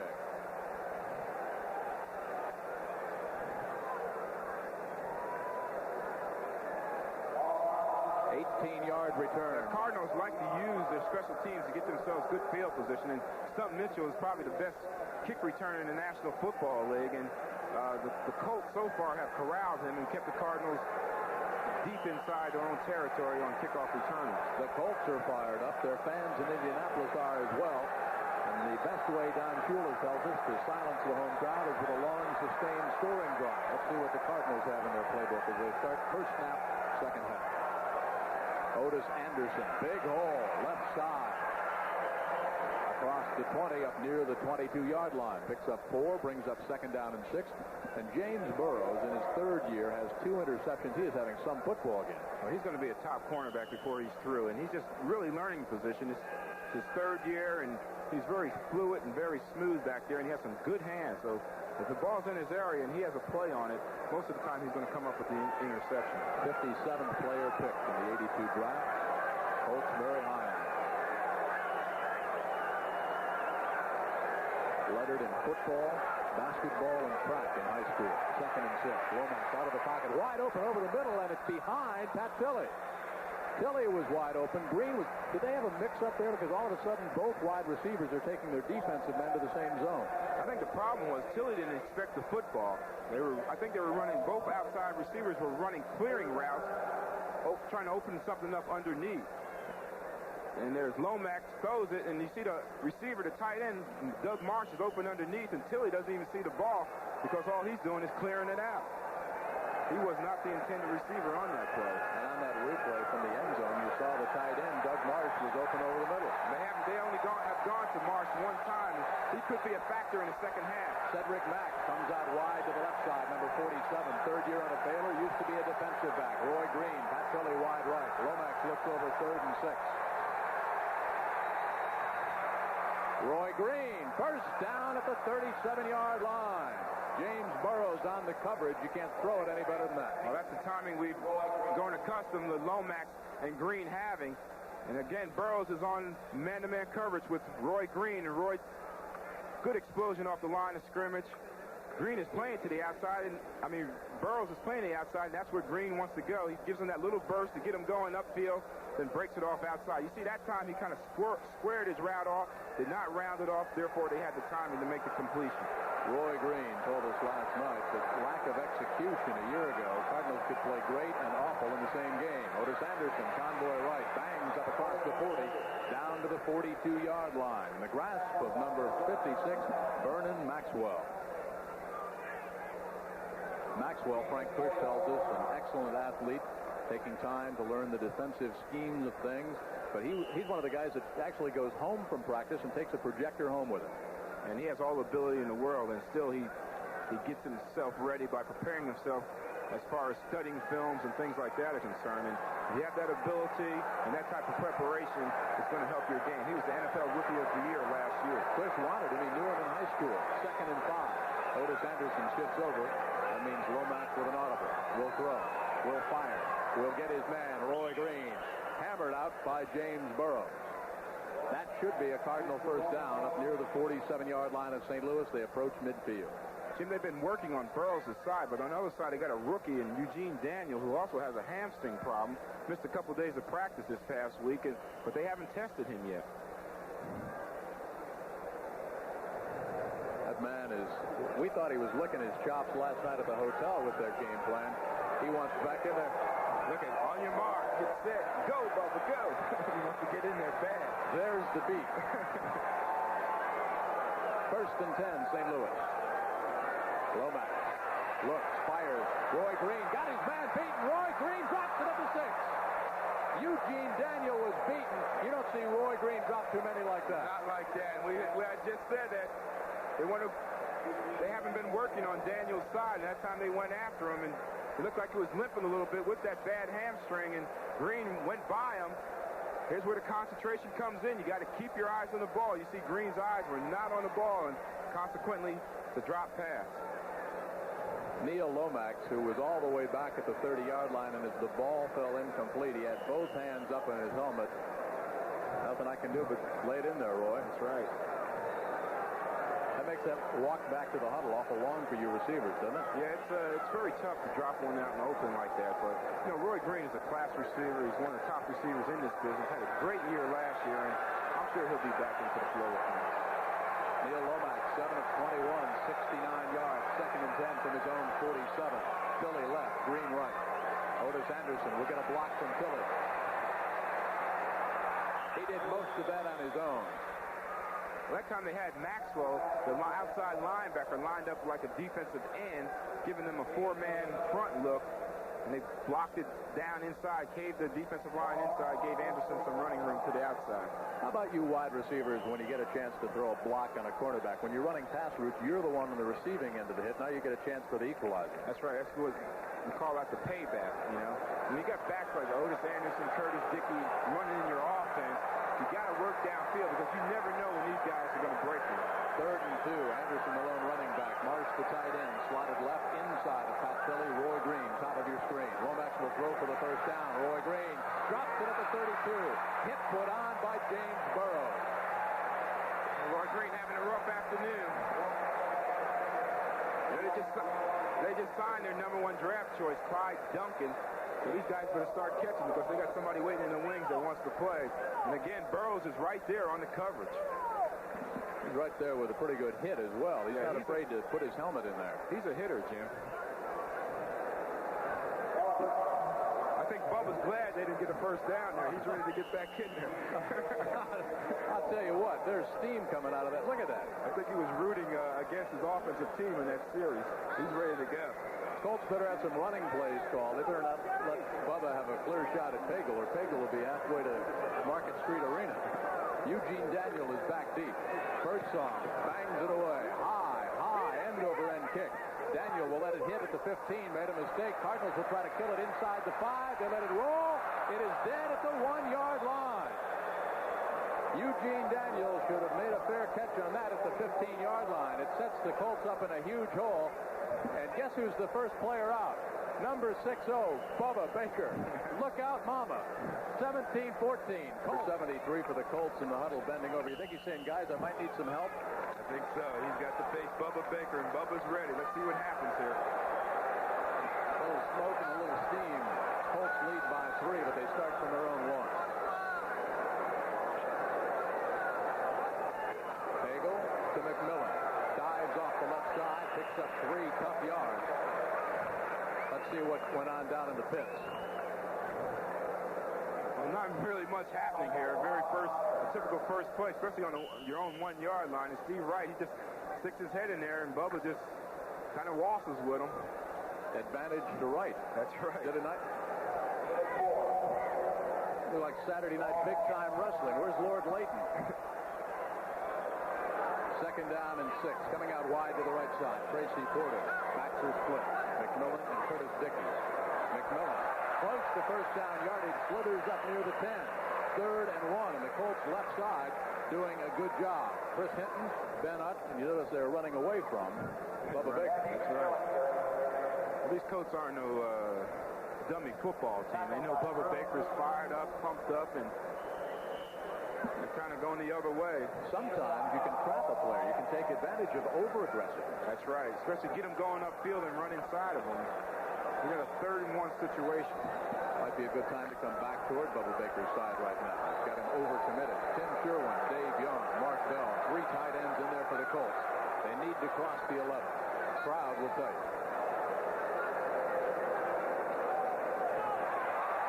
First down, Indianapolis. And there's an offensive line doing a good job. The defense set to play run, and this is what we talked about at halftime. This is why Indianapolis has been so effective. Well, they went 3 times that time at Chris Hinton's side. That's their strong side of their running game, the offensive left side, and they ran 3 plays from the 1-yard line on Chris Hinton's side, and they picked up a first down, ball on the 13-yard line. Chris Hinton, number 75, a Pro Bowler, his rookie year. Line of scrimmage, the 13 for the Colts. Motion across by Tracy Porter. He's got a touchdown catch. Pagel gives to Curtis Dickey. Big hole left side. First down and more Colts. Ben Utt and Chris Hinton, how do you do? That was a convoy. Well, the Cardinals came in this game knowing that the Colts would run the football, and that's just what the Colts are doing. You can see the blocks by Utt and Chris Hinton. Chris Hinton comes down on the tackle, and Utt pulls, creates a big hole in there for Curtis Dickey. Not too many people like to bring him down when he gets a full head of steam. Especially if you're a safety man alone one-on-one. Dickey now, 14 carries, 83 yards. Play action, Pagel unloads. He's got Curtis Dickey out of the backfield, hammered backwards at the 35. Close to first down yardage for Curtis Dickey. And an injured Cardinal in the backfield of the Colts. Number 75, Curtis Greer, getting up slowly and holding on to his left wrist. He came crashing through and tried to sack Pagel. Boy, if they can isolate Curtis Dickey one-on-one out of the backfield, you're going to have a foot race. That's right. Dickey's a good receiver. He caught 24 passes last year, and he just comes out of that backfield. He's got that great speed, and he's got a linebacker on him. Most of the time, he's going to beat that linebacker. Alvin Moore, number 23, checks in. Second-year running back out of Arizona State. 7th-round pick of the Colts back in '83. Cousin of Leroy and Dewey Selman, and he replaces Curtis Dickey, who gets a bit of a rest.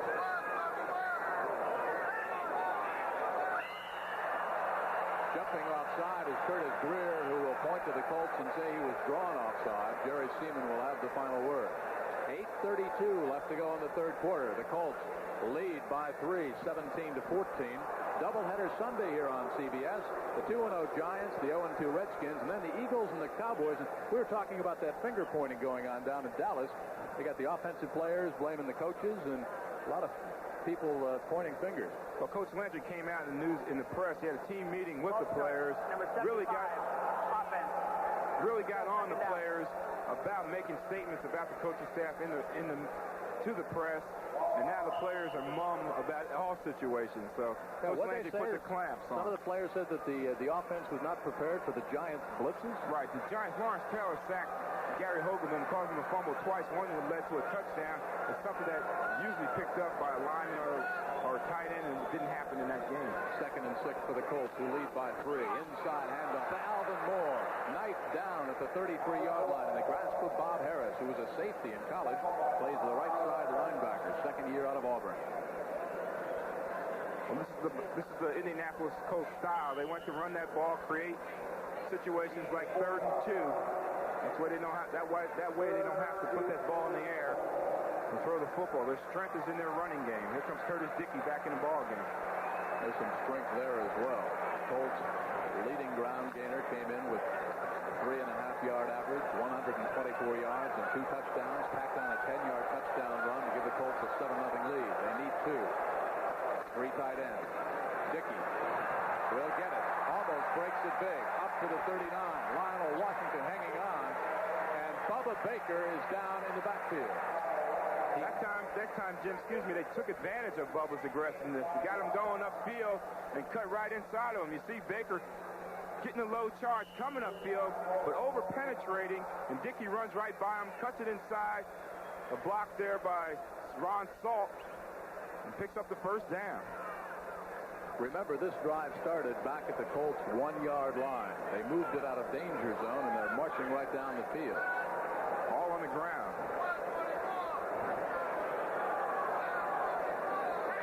Porter left, Butler right. Curtis Dickey up the middle. And he just kind of turned sideways that time. The hole wasn't there. He kind of taxied his way through. Right, he just kind of slivered through there, and a lot of times that hole is not there, or if it's there, it's not going to be much daylight, and you got to make your daylight and get through that daylight the best you can.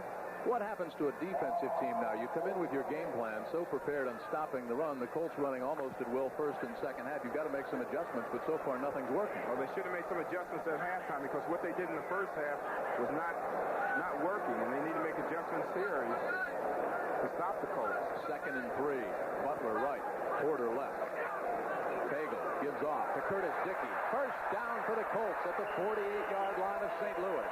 Curtis Dickey over that right side, 17 carries as he approaches 100 yards. Duda and Baker hanging on, but look from ground level. Well, they've been running left. They go right this time. Steve Wright gets a good block, and Ron Salt, the rookie from Maryland, gives Dickey some running room, and Dickey's been running that football.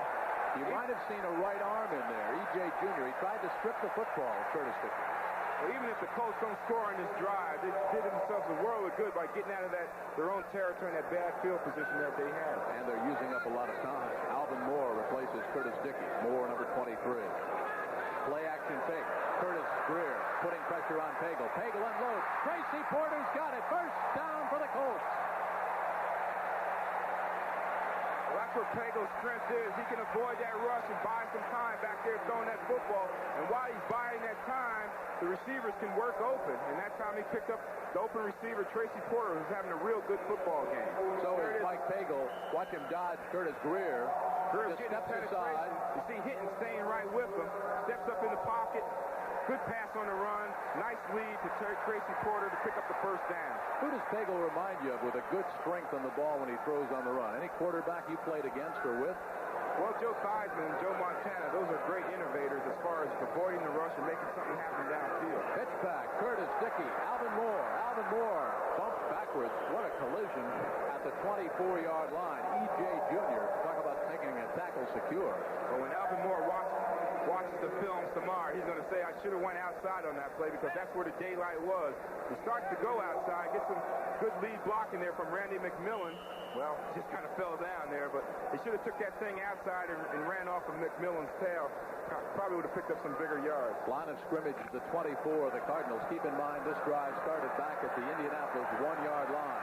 Colts lead by 3, 17-14. 4:15 left third quarter. Dickey and McMillan, the running back for Pagel. Butler left, Porter right. Play action fake, look out. Pagel in trouble. Crashing through is Bob Harris out of Auburn.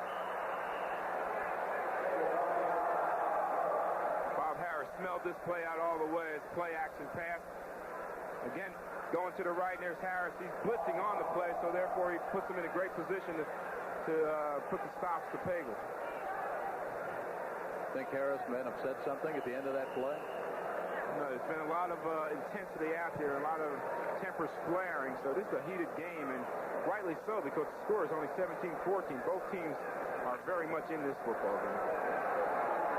4 quarterback sacks for sack attacks from the St. Louis Cardinals. Slot formation to the right side. 3rd and 14 now. Cardinals will be coming. Pagel knows it. Floating pocket right side. Greer from behind. Hammers Pagel. The ball is incomplete. The Colts fans will want a roughing the passer, but no flag was thrown. Jerry Seaman right in the vicinity. Curtis Greer came around from behind, and Pagel was looking at Bubba Baker coming the other way. That's when you get out the Bible and pray. That's right. You know, a lot of times you talk about quarterback sacks, but quarterback pressures are just as important as quarterback sacks.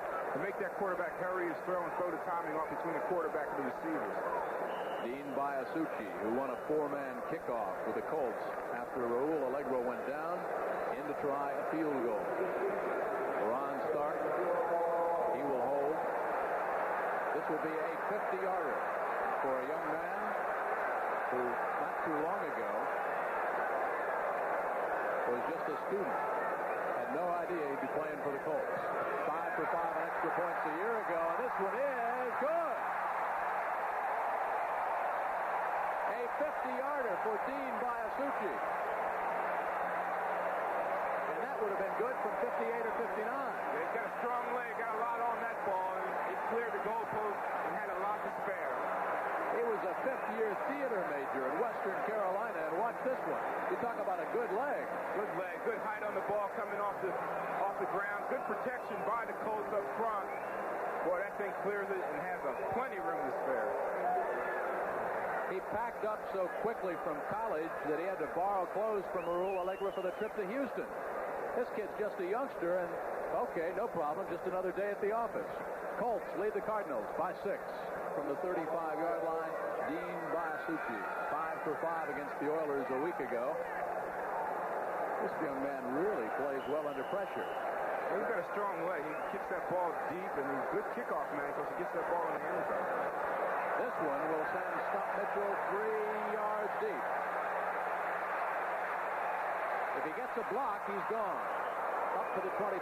That's a great return. A 28-yard return off a very high and deep kick from Dean Biasucci. 1st and 10 for the Cardinals, who've fallen behind by 6. That man, Biasucci, with 2 field goals and 2 extra points so far this afternoon. Cardinals have to come back, and they've got still 3.5 left third quarter, all of the fourth quarter. Tired of St. Louis. Doug Marsh and Greg LaFleur. There's our score. 3.5 left third quarter. Pat Tilley still looking for his first reception. Wide to the left. Motion by Marsh across. Lomax underneath to Anderson. He's got 3 blockers in front of him. Otis Anderson. First down for the Cardinals up at the 48-yard line.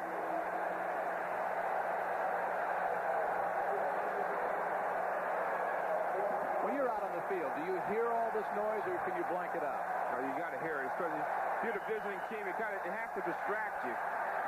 And if you're a receiver out there trying to hear the snap count, and St. Louis likes to audibilize a lot, you're trying to pick up the snap count, and all this noise going on, it just makes it extra tough on the receivers, the outside people. First down after that reception. Pat Tilley comes out wide to the left side. Roy Green to the top of your screen.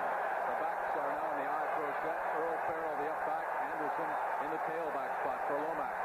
They won't waste time. Lomax looks to the left. Pumps. He's got Tilley, and he missed him at the 40-yard line of the Colts. They've got a wild one going at the Metrodome in Minneapolis. Let's find out how the Vikings are doing against the Falcons. Here again is Brent Musburger. Jim, the Vikings are doing extremely well. Suddenly, they are just moving up and down the field on the Falcons. Alfred Anderson with his 2nd touchdown pass from the halfback option in 2 weeks. Dwight Collins, and now the Vikes lead 27-13. Back to Jim. Alfred Anderson out of Baylor had a great game last week against Philadelphia.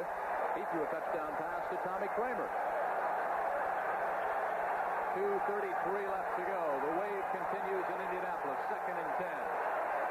Lomax fires. Roy Green got it inside Colts territory. A great catch.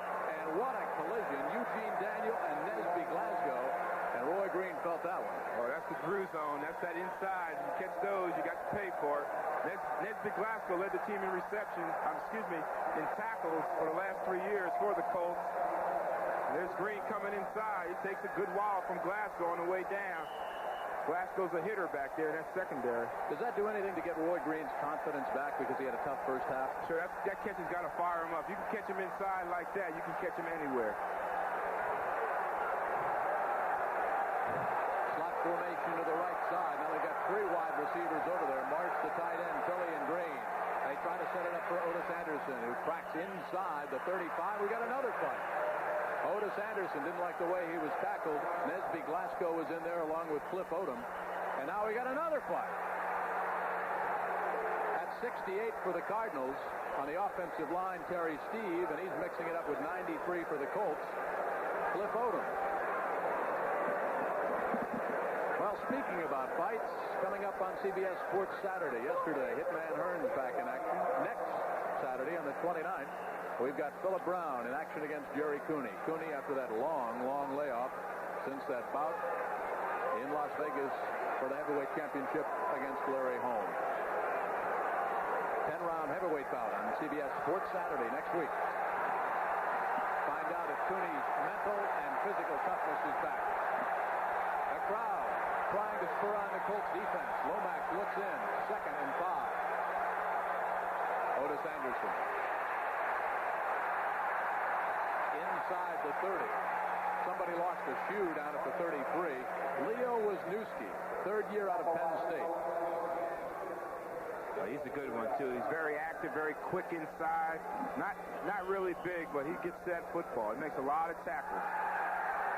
There it is, the Colts. You see Johnny Cook there, normally a linebacker, but playing defensive end this year, kind of stringing the play out, forces Anderson to cut back, and there's the pursuit of the Colts defense, finishing off the play. Frank Kush told us the other day at the Colts practice about Johnny Cook. No young man ever had a better attitude about having to change position. 3rd and 3 for Lomax. Colts are coming. Lomax, quick release. Roy Green chopped down, incomplete, 18-yard line. James Burrows. He has been picking Roy Green's pocket all afternoon. I guarantee if Roy Green did not know about James Burrows before this game, he knows about him now. Burrows has been all over him, but Green should have had this ball. Lomax kind of waits on him, brings the ball in there. Green just drops it, and Burrows just finishes them off. Defense gets a standing O here in the Hoosier Dome. I think James Burrows gets a game ball regardless of the outcome of this football game. He's playing a heck of a game. Benny Perrin will hold. Neil O'Donohue, a young man who Jim Hannafin told us last night has got as much mental toughness as anybody. Cardinal fans know what a rocky year Neil O'Donohue had. Hannafin still has confidence in him, and O'Donohue rewards Hannafin with a field goal try that is good. A 47-yarder from Neil O'Donohue to bring the Cardinals back to within 3. Colts lead St. Louis 20-17, and we've got 5 seconds left to go in quarter number 3.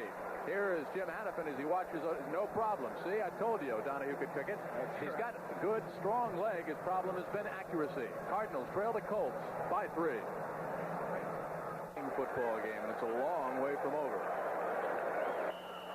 Home crowd, sellout crowd here at the Hoosier Dome. O'Donohue, a high, deep end-over-end kick.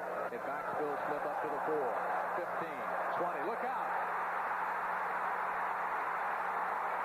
One man can catch him. Turn out the lights.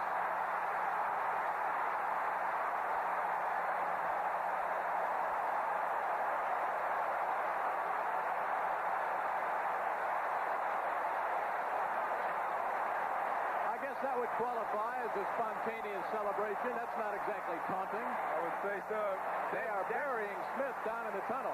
Most of the Colts are all the way across the field. That looks like a college celebration. That rah-rah type attitude that Coach Kush has instilled in this football team.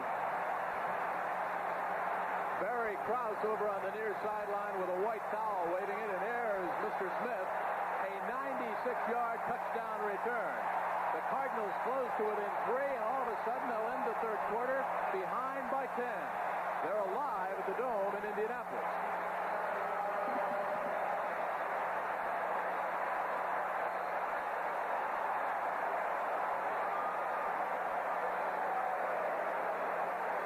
What a thrill for Phil Smith, a second-year man from San Diego State.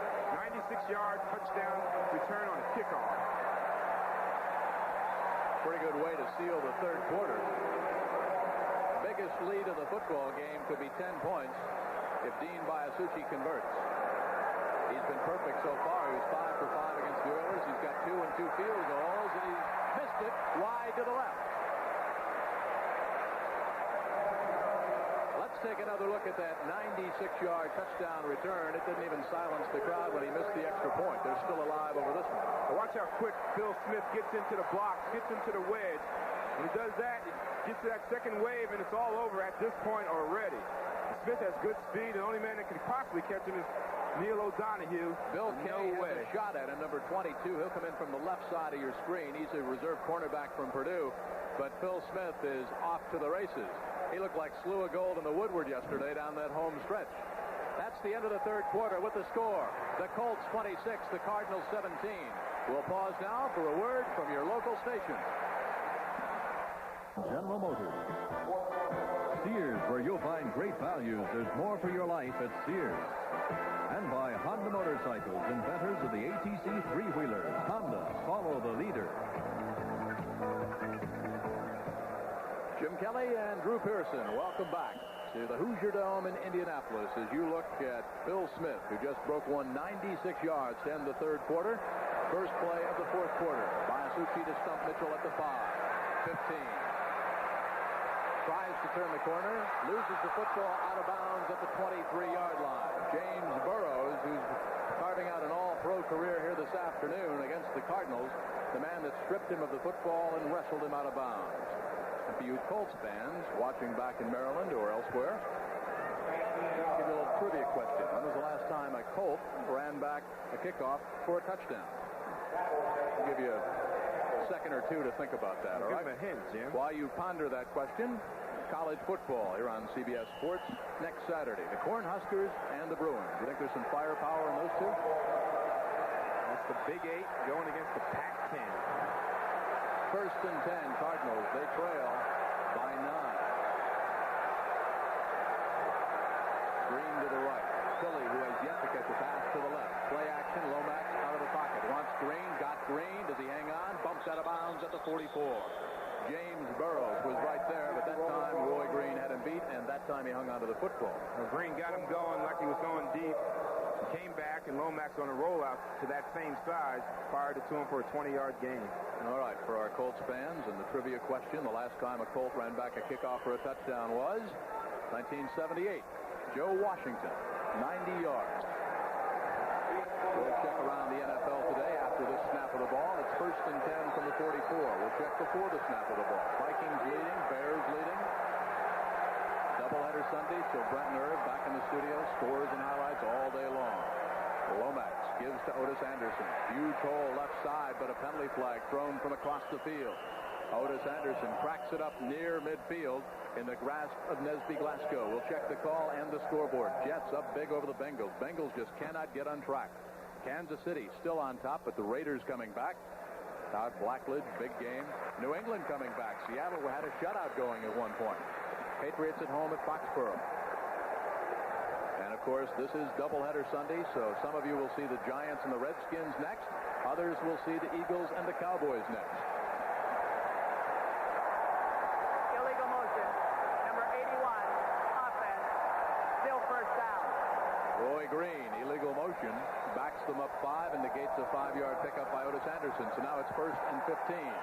26-17, the Colts.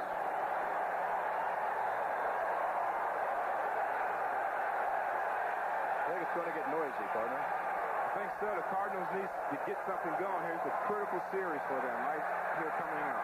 Philly, top of your screen, Green to the bottom. Marsh to tight end in a slot right. Motions across.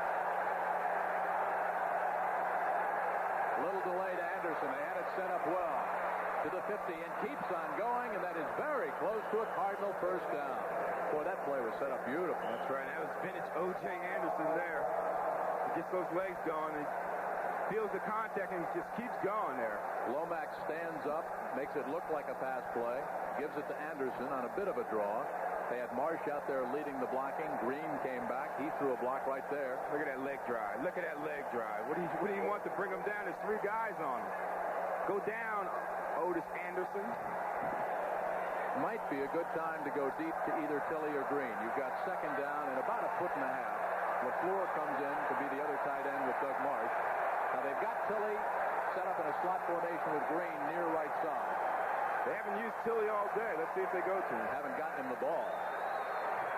Pump fake. They want Green. Green's out there, and it is a St. Louis score. There it is, that out and up. Sideline takeoff. Hold it. There's a penalty flag at midfield. Jerry Seaman will talk it over with the Colts. Let's check the flag. Lomax is walking off, so the indication is Jerry Seaman. Personal foul. Roughing the passer. Number 56. Defense. Touchdown is good. A 15-yard penalty will be assessed on the kickoff. Burrows has been real aggressive. They were running these sideline routes. Lomax will pump it, gives him a step to the outside, and just takes it right up inside between 2 defenders. Eugene Daniel and James Burrows. Look how wide open he is. Those are some tough catches. Good concentration by Roy Green. What goes through his mind? Now, he's had such a rough afternoon. He dropped one like that earlier in the first half. Well, you can see he put that out of his mind because his concentration was perfect on that play. And it was a great pass by Lomax, a great pump to get the defense to commit when Green fell right behind him. 76 yards in 3 plays, less than 2 minutes, and out of the hold of Benny Parra, Neil O'Donoghue has brought the Cardinals back to within just 2 points. That missed extra point could become very crucial. The Colts lead the Cardinals by 2, almost 14 minutes to play. A lot of penalty flags. It is probably against the Cardinals simply because the way O'Donoghue hit the ball, I got to believe maybe somebody jumped offside because O'Donoghue's timing was so bad. Yeah, he didn't take his normal steps on that kickoff. Offside. Kicking team. Re-kick. 5-yard penalty. Next week around the NFL, where will you be? I'll be in Detroit. I hope so. Against Minnesota. That should be a good game. And the Cardinals will be in New Orleans. Philadelphia's at home against the 49ers. Patriots at home against the Redskins. Rams in Cincinnati. Of course, the Redskins, they've got a big battle on their hands in a few minutes here on CBS. And, of course, doubleheader Sunday next week as well. 2 other good games, the Packers and the Cowboys. And then Franco Harris and Walter Payton on the same field, the Bears and Seattle. Of course, Jimmy the Greek, who picked slew of gold yesterday in the Woodward, he likes the Chicago Bears to go all the way in that black and blue NFC Central. Not a bad choice. But my surprise team, or my dark horse team this year, my sleeper team, is the St. Louis Cardinals. And they're not faring too well right now, but they're still in this ballgame. There's a lot of time left in this ballgame. Well, you can't underestimate the importance of that last touchdown toss from Neil Lomax, his 5th scoring strike of the year to Roy Green, because Green has not had a good afternoon. Lomax has had some problems. He's had some drop balls, but he misfired on Tilley quite a few times. So if they can get their passing game on track, they can definitely pull this football game out. Low squib kick. That's Phil Smith. Outside, and this time they hop him at the 22-yard line. That was Bill Kay, the first to get down there. So the Colts, with that 2-point lead, I would imagine they would go to work on the ground a little bit. Neil Lomax wants the ball back. You see the graphic in 11 consecutive touchdowns, or 11 consecutive games for a touchdown by Neil Lomax. He had a rough afternoon, but he's a fighter. He's hanging right in there. He's got his team right back in this football game. The record for consecutive touchdown games is 16, held by Charlie Johnson, by the way. Slot to the left side. Motion by Porter across. Curtis Dickey around the ankles by Bubba Baker. Well, coaches need to stick to their game plan, and that is to run the football, and that's exactly what they're doing. That's where their success comes from. And You see Curtis Dickey, that I formation. You usually see that. You're going to see a running play. He gets good blocking again from Chris Hinton and Ben Utt. And picks up, creates a 2nd and 3 situation. Baker, Big Bubba, took off about 20 pounds. He was up around 290. Looked like a refrigerator. And he said he couldn't tie his own shoelaces without breaking into a sweat. 2nd and 3 Colts. They lead by 2. First down, McMillan hurls his body up across the 30-yard line. Bob Harris hanging on. Bubba Baker on the tackle that time. Noted for his pass rush. Not really that respected for the work he does against the run, but he's pretty tough. He added some size and strength since he's left Detroit, and he's pretty tough to work against. Time remaining left to go in this football game. And apparently they said McMillan's knee went down. They didn't give him all of his forward progress, so it's 3rd and about the length of a football. 3 tight ends in there now for the Colts. Tim Sherwin, Dave Young, and Mark Bell, 83, 81, and 48 respectively. Motion by Sherwin across. Pagel will dive for it himself, and I don't know. That's very close. That's real close. It depends on the spot. E.J. Jr. and Mark Duda came hurling on in. Pagel tried to go up over the right side, blocking there by Donaldson, the center, and Solt, the right guard. Solt, the rookie out of Maryland, 6'3", 275. First-round pick of the Colts. Frank Kush told us yesterday he's going to be a good one. Oh, he's tough. You know, to be starting as a rookie, again, you got to learn the ropes while you're playing. That's probably the best way to learn, gain that experience week in and week out. Important measurement. Jerry Seaman calling for the chains, and they're taking their time in getting them out there.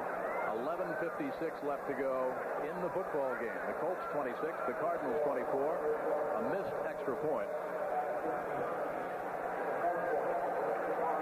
About 4 or 5 inches shy. There is Frank Kush. Head coach, you think that man is not intense?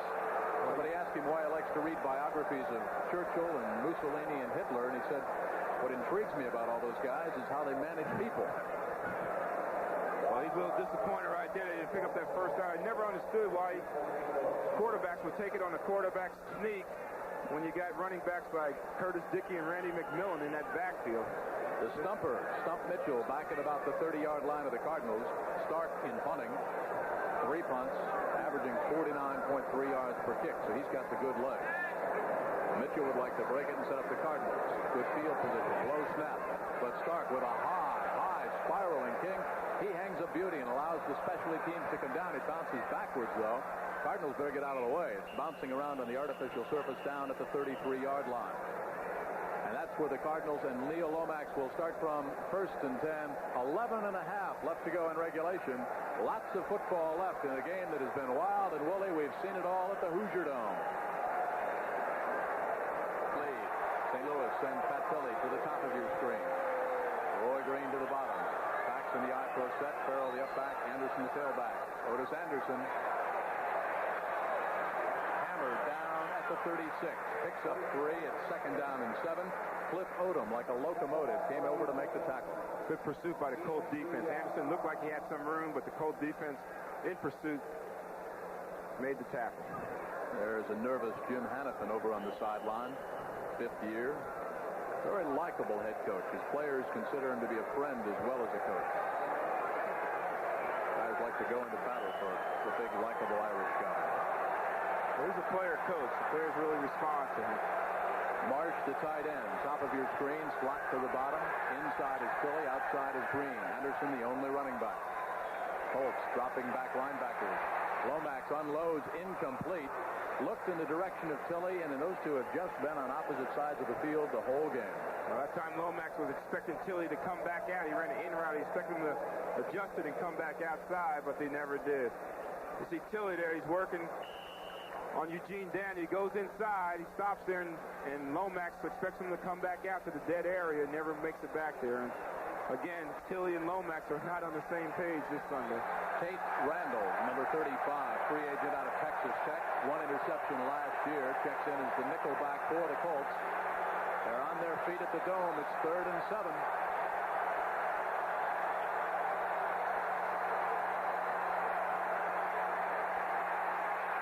To Roy Green, very close to first down yardage. That should be a St. Louis first down up at the 44-yard line. Roy Green, you see him wrap his arms around the ball. He wanted to make sure. That's right, Jim. All this play is designed for is to get the first down. Wherever that first down marker is, that's where that receiver has to come in. You see Tilley coming off the line. He takes the defense deep, and Green just kind of settles there, comes inside, gets the first down. I think James Burrows was a little bit deep that time. I mean, he was burned for that 63-yarder, but defensive backs don't forget those things too easily. 7 catches, 127 yards for Roy Green. Backs are split. Farrell and Anderson. Green to the top of the screen. To the bottom side, Pat Tilley. 1st and 10 from the 44 of St. Louis. Lomax unloads. Incomplete. Looking for Anderson at midfield, and Otis wants pass interference. He will not get it. Barry Krause on the coverage. Perhaps had good coverage there. It was close, but I don't think there was any contact, or if there was, it was incidental. It's never incidental to your receivers. Any bump we feel, we expect a flag. Let's see if there was some little incidental contact. On the right-hand side, you can see a little bumping there by Barry Krause as the ball is in the air, and Anderson might have had a gripe on that play. What might be a little bump to you from somebody 6'3", 250 would be a major hit from me. Anderson approaches midfield, keeps the knees on churning, and picks up 5. It'll bring up 3rd and 5 in the grasp of Cliff Odom. Who was the toughest linebacker you ever played against? I have to go way back to answer that question, Jim. It was Tommy Novus when he was with the Atlanta Falcons. He hit me one time, and I woke up, picked myself off the turf, and thought I was at home watching the game in my living room instead of being out there on the field. Smelling salts didn't make any difference. Didn't help at all. 3rd and 5. The Colts will tell you if they pick up a first down or not. Passing situation for the Cardinals. Might be a good time to go to the tight end. Tight end or Tilley. They haven't used Tilley. Colts go blitz. Lomax reads it. Colts are coming. Unloads. Tilley intercepted. Tate Randall off to the races. Lomax can stop him. Penalty flag down inside the 10. The Colts are down.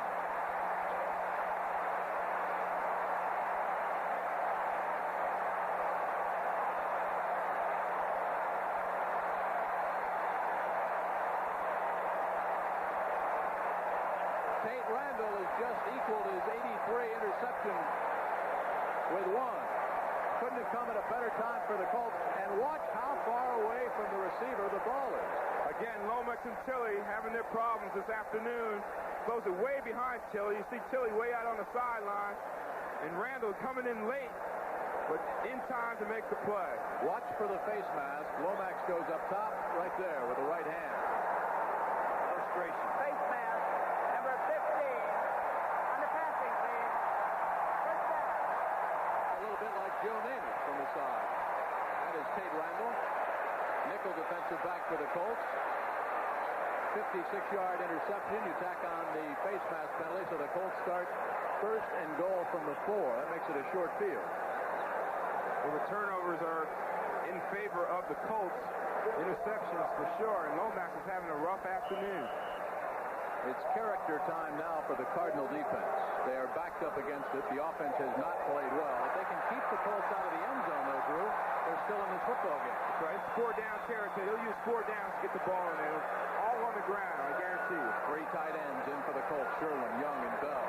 Hagel works with McMillan and Curtis Dickey. Curtis Dickey. He can sweep the right side.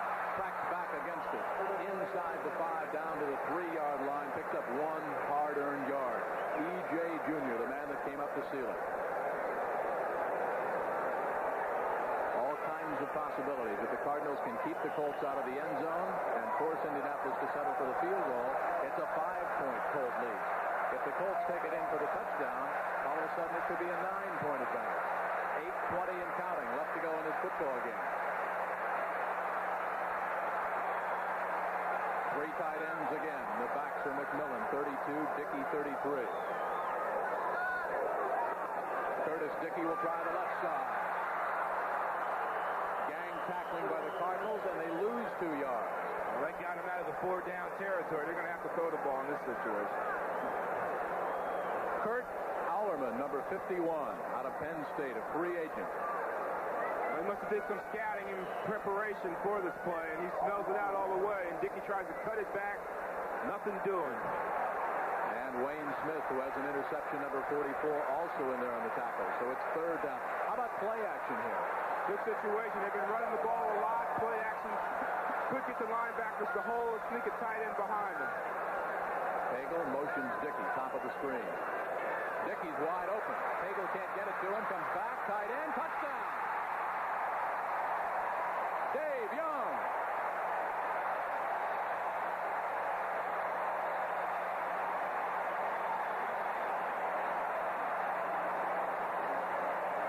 That one set up extremely well. Dickey out of the backfield, out of the flat. He was open, but when he was open, Mike Pagel couldn't throw it to him. Well, you can see here Pagel on a sprint out. This is what he does best. He goes slow on the run. He wants Dickey first. If not there, he's going to wait till the tight end on the other side comes open and happens to be Dave Young. He's wide open in the end zone. Good throw by Pagel, throwing back across his body. Running to the right, throwing back across his body on a dead run, almost a jump pass. Out of the hold of Ron Stark, Dean Biasucci. Missed one today, the only one he's missed in a short career with the Colts. And this one is perfect. Another penalty flag is down at the 10. It's a personal foul. McMillan got into it with number 45 for the Cardinals, Leonard Smith. You got two rock-solid players there. The extra point is good. And let's take another look. And watch Pagel throwing back against his body. On a play like this, Jim, you got three options. You got the back coming out. That's your first option. You got the tight end on the other side. Unnecessary Side, that's your second option. Number 45, coming across. defense. That's your third option. And Pagel picks the third option. Go across his body. Good zip on the ball. Touchdown, Colts. A 9-point Colt lead. The personal foul penalty assessed against the Cardinals on the kickoff. If you want to do work like an expert, it helps to have the mind of a craftsman.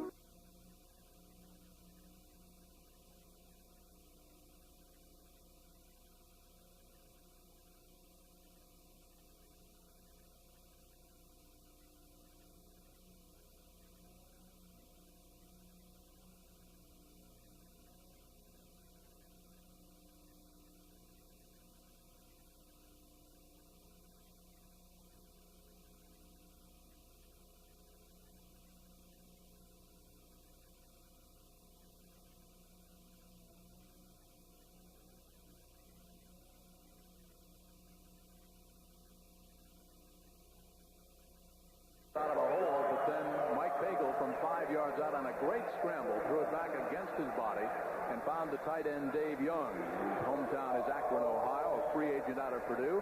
Dave Young came in the two games the Colts had played, a loss to the New York Jets and that big win over the Oilers with no catches. Well, he's caught 3 here this afternoon for 47 yards. And the last one for the touchdown, which gives the Colts a bit of a cushion, 9 points. But if Stump Mitchell can break one here, well, who knows? This game's a long way from being over. 7:21 left to go. Biasucci will kick this one halfway to Market Square Arena. Hits the goalpost. Touchback, and the Cardinals start from their own 20-yard line. If you think this has been a good one, strap it on for the Giants and the Redskins at RFK Stadium, or the Eagles and the Cowboys. And again, some dissension down Dallas way. There's some problems, and also in the news down in Dallas that Coach Landry is considering trading Danny White. Whether that happens during the course of this '84 season or happens during the offseason has yet to be seen, but he's still considering trading Danny White, and that's something in itself. Why would he trade away Danny White? White's taken him to the playoffs all those years in a row, just hasn't won the big game. I can't see it. Trading him doesn't help the football team. Right now, the Cardinals need some help, and they need 9 points. Green right, Philly left. Lomax. Incomplete over 2 linebackers in the general direction of Pat Tilley, but that's just a long incompletion. The Vikings on top over the Falcons. Atlanta playing catch-up, though. That's a final, and next week on Doubleheader Sunday, the Bears will be in Seattle. Oh, my. Joe Walton's got the Jets untracked, and Sam Weiss having some problems with his Bengals. The Raiders have come back against Kansas City. The Chiefs led 10-0 in that game, and the Patriots were behind 23-0 in that game. They've come back at Foxborough. Lomax, 12 of 33, 182 yards, but 3 interceptions. Green right. Sully, top of your screen. 2nd and 10 from the 20 of the Cardinals. Lomax, look out, loses the football. Was his arm in motion? Vernon Maxwell came crashing through. That's a big break. Good job by Maxwell. He's a good blitzer. Got good strength, good size. He comes in from the right side of your screen. Lomax gets good time, but these defensive backs for the Colts are covering up pretty good. He can't find an open receiver, but by that time it's too late. There's Lomax going down. See that ball laying around the turf, bounces right back to Lomax. Is that a fumble or an incomplete pass? I would call that a fumble. I think the officials did also. 6:48 left to go. Cardinals in trouble. Flood formation, floating pocket by Lomax. We'll go for all of it. Cedric Mack, incomplete.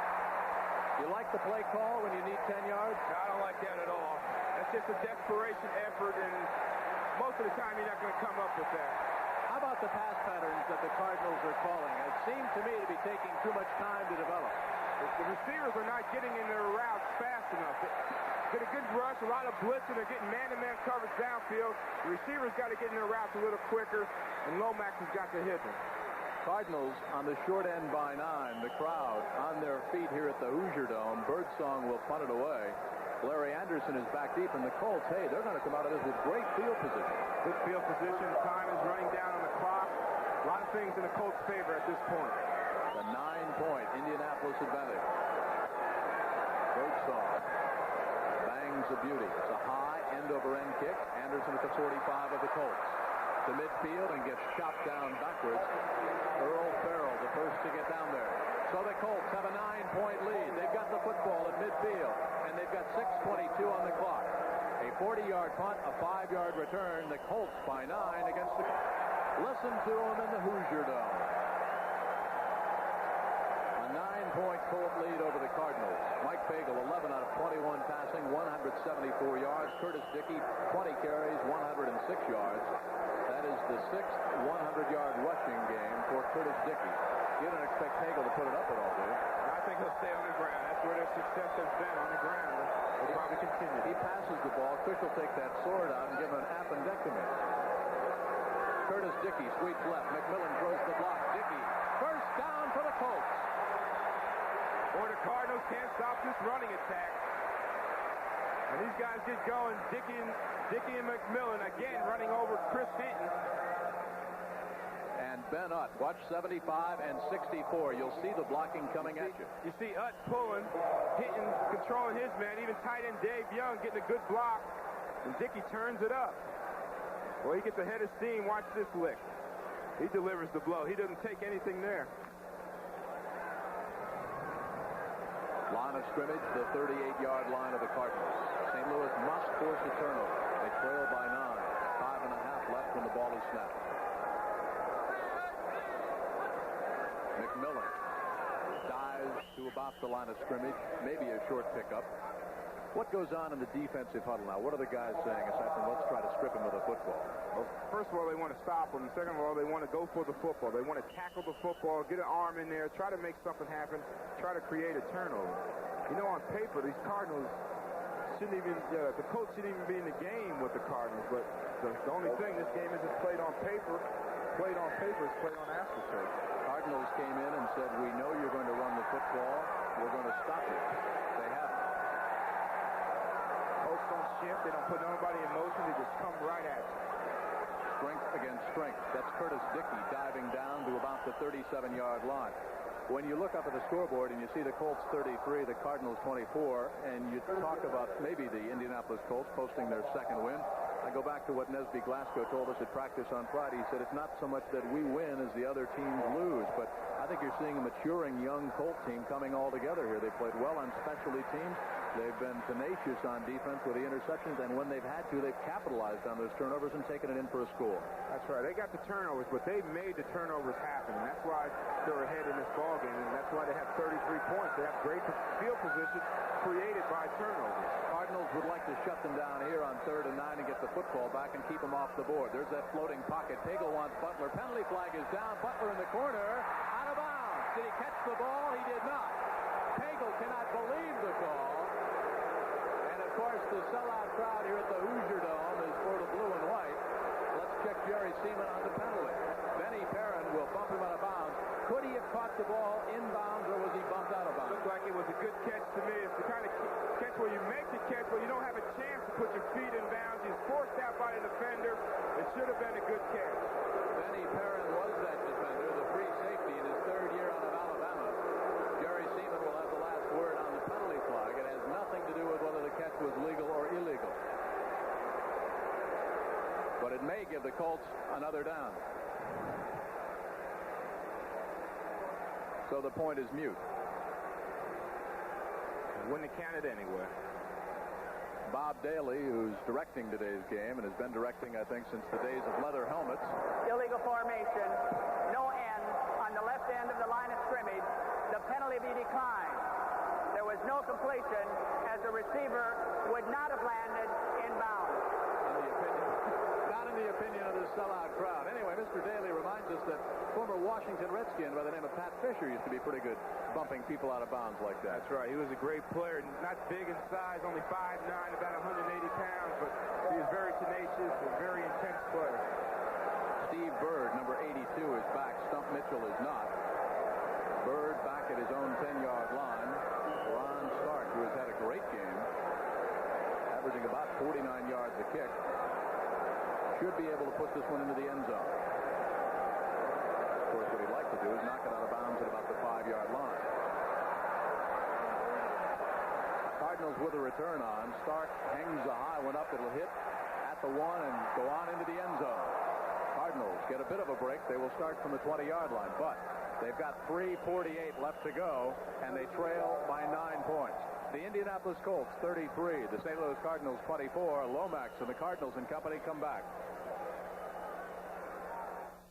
with a 9-point Cardinal deficit. Keep in mind that a touchdown by St. Louis and a field goal can win it. Still 3:48, but they've got to score quickly. 1st and 10, St. Louis. 5 defensive backs in there for the Colts. Tate Randall, who had the interception, is the 5th back. Lomax unloads. He looks for Tilley. He's got Tilley out of bounds at the 43. 1st down for St. Louis. That's unbelievable. You can see right there, the Colts are right on schedule what they want to do. They like to rush that ball 40 times and pass it about 20 times, and they're right on schedule. And Lomax has thrown the ball 30 times, but their completion percentage is way down. Well, that's something to do with all the interceptions that the Colts have put up there. They hit that Colts pretty good. Last play only took 7 seconds, however, and they pick up 23 yards. That's Green motioning across from the bottom of your screen to the top side. Philly is outside of him, and Cedric Mack, the former cornerback, lines up wide right. Lomax to Green. If he can break it to the 45, the 40. Looks for a block to the 35. Tilley will throw a block to the 30. Roy Green is gone. Touchdown, St. Louis in 2 plays, 80 yards. What an effort by Roy Green. Just a short pass designed to keep the drive going, pick up some short yards, but when you got a player like Roy Green, he can make things happen. A game breaker. 47 yards. Watch on the cross. Look for the block by Pat Tilley. As Green came back, he knew exactly where Tilley was going to be. Green shakes the tackle there, and then he goes to the right part of your screen, breaks it outside. He's holding that ball loose, but he knows he's got that running room. You see the block by Tilley, the left-hand part of your screen, and Glasgow cannot make the effort. And what an effort by Green to get in the end zone. What a day Green is having, despite dropping 3 or 4 passes.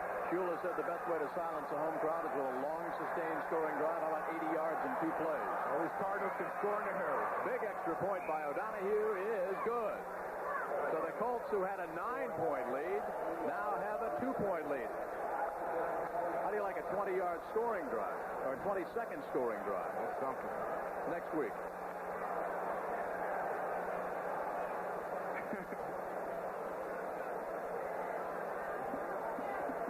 Cardinals will be visiting Bums Boys down in New Orleans. You could read that.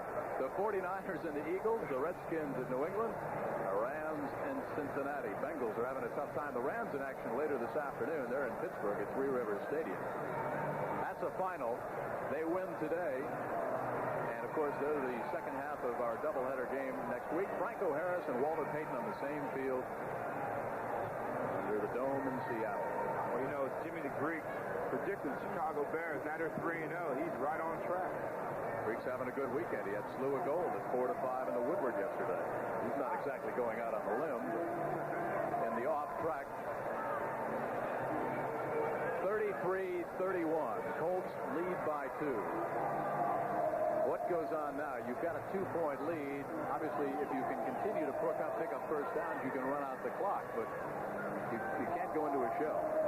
Well, for the Cardinals, the pressure will lie with their defense. They got to try to get the ball back for their offense as quickly as possible. They hope to get the Colts in a three plays and out situation.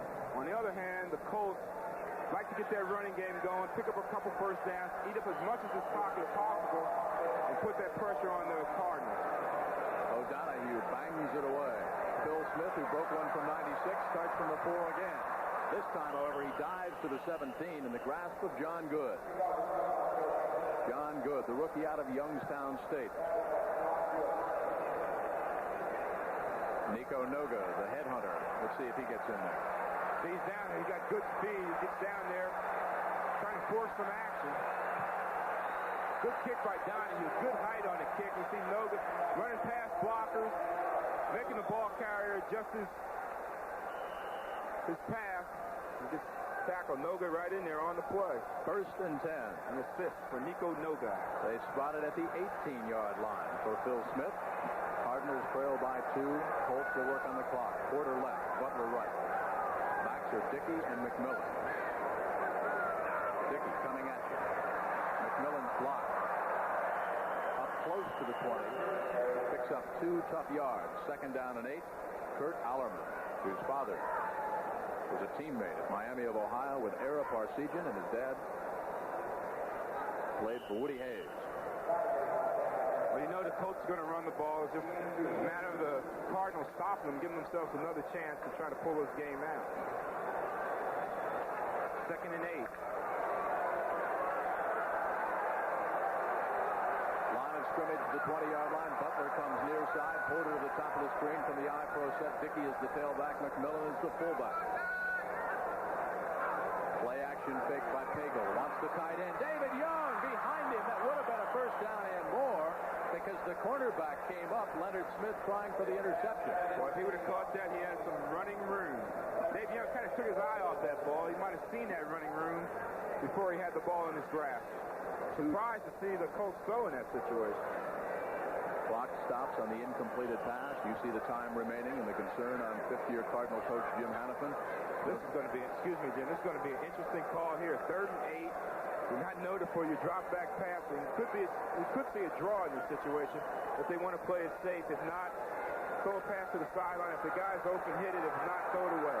You saw Frank Kush, who took over a Colt team that was long on apathy and short on work habits. 3rd and 8. Pagel will throw. Looks, fires, got Porter, but he is hammered down by the man they like to call Wahoo, or the devil, Leonard Smith. He's a hitter. He's a hitter. A couple players, E.J. Jr. and Bubba Becker, said they wish they had a bell on Leonard Smith because he's the one that kinds of come in there and clean up the pile. Tenacious hitter. The ball was thrown behind Porter, who beat Smith on the play, but here comes Smith finishing it off. Yeah, Baker and Jr. said you got to look out when you're in there in a tackle. That Smith throws his body around.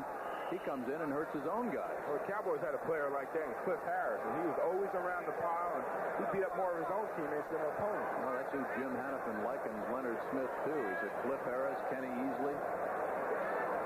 Steve Bird should give the Cardinals good field position, but Stark hangs a beauty. He backs Bird up to the 23. Might have outkicked the coverage. Bird breaks it across the 40 and goes out of bounds to stop the clock. 2 minutes, 11 seconds left to go in this football game, and the Cardinals are only a field goal away from winning. Tonight on CBS, you'll see an all-new edition of 60 Minutes. ER, the new show, with Elliot Gould. Emergency Room with Elliot Gould.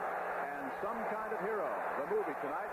But it all starts with CBS and 60 Minutes following football. And don't forget, this is Doubleheader Sunday. So you'll see coming up next either the Eagles and the Cowboys from Texas Stadium or the 0-2 Redskins against the 2-0 Giants.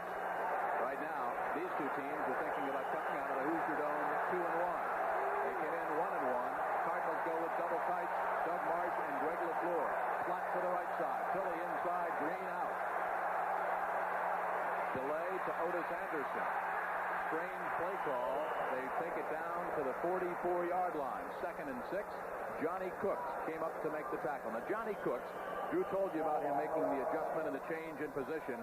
He's in his 3rd year from Mississippi State. We asked him about his advancement and how he was adjusting. He said, nobody my own age is going to whoop me.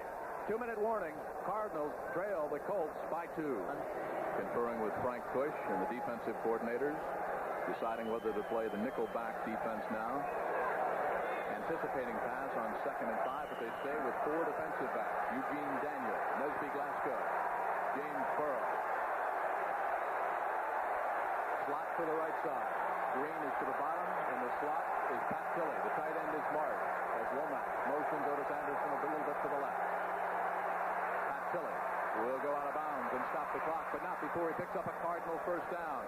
Eugene Daniel chases him out of bounds. All they have to do is work down into field goal range for that man. The man that Jim Hannafin told us last night has such mental toughness.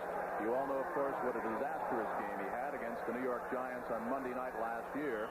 And after that, his confidence was shaken. In fact, it was a question for Jim Hannafin as to what to do. They brought in a punter from Clemson, or a place kicker, Bob Pauley. But he had no leg. Pauley didn't. In fact, Hannafin said you could hear the no leg when the foot met the football. So he stayed with Neil O'Donoghue. Motion across by Doug Marsh. Pitch back, Otis Anderson. Marsh with a block. LaFleur with a block. Anderson out of bounds inside the 30. Nesby Glasgow chased him out of bounds. Well within O'Donoghue field goal range, because this year, Hannafin in the first game was even questioning himself. He said, now wait a minute, if I put O'Donoghue in here in our first game against the Packers and he misses a field goal, they're going to run both of us out of town. All right. See Otis Anderson there picking up yardage. Got a good block from Roy Green. Talked about him all day catching balls. There he is getting that second effort downfield to spring Otis Anderson for some big yards. Yep. Well, we'll get back to Neil O'Donoghue in just a second. It's 1st and 10 as they approach the 28-yard line. Cardinals, of course, would like it not to come down to a field goal try because so much can happen. They'd like to take it in for the touchdown.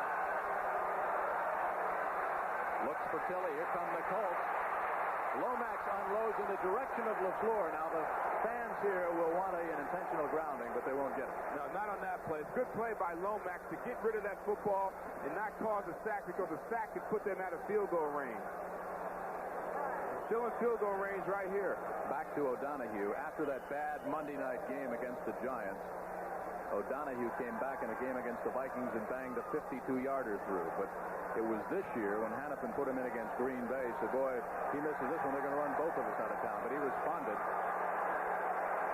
Some pressure on O'Donoghue. He hopes they score with a touchdown. Slot to the right. 2nd and 10 from the 28 of the Colts. They're not risking a turnover as the big bruising tailback Otis Anderson barrels down to about the 28-yard line. Let me ask you a question now as they unpile and contemplate 3rd down. This is a very big football game for two programs. Of course, the Cardinals are thinking about a playoff possibility. The Colts are young.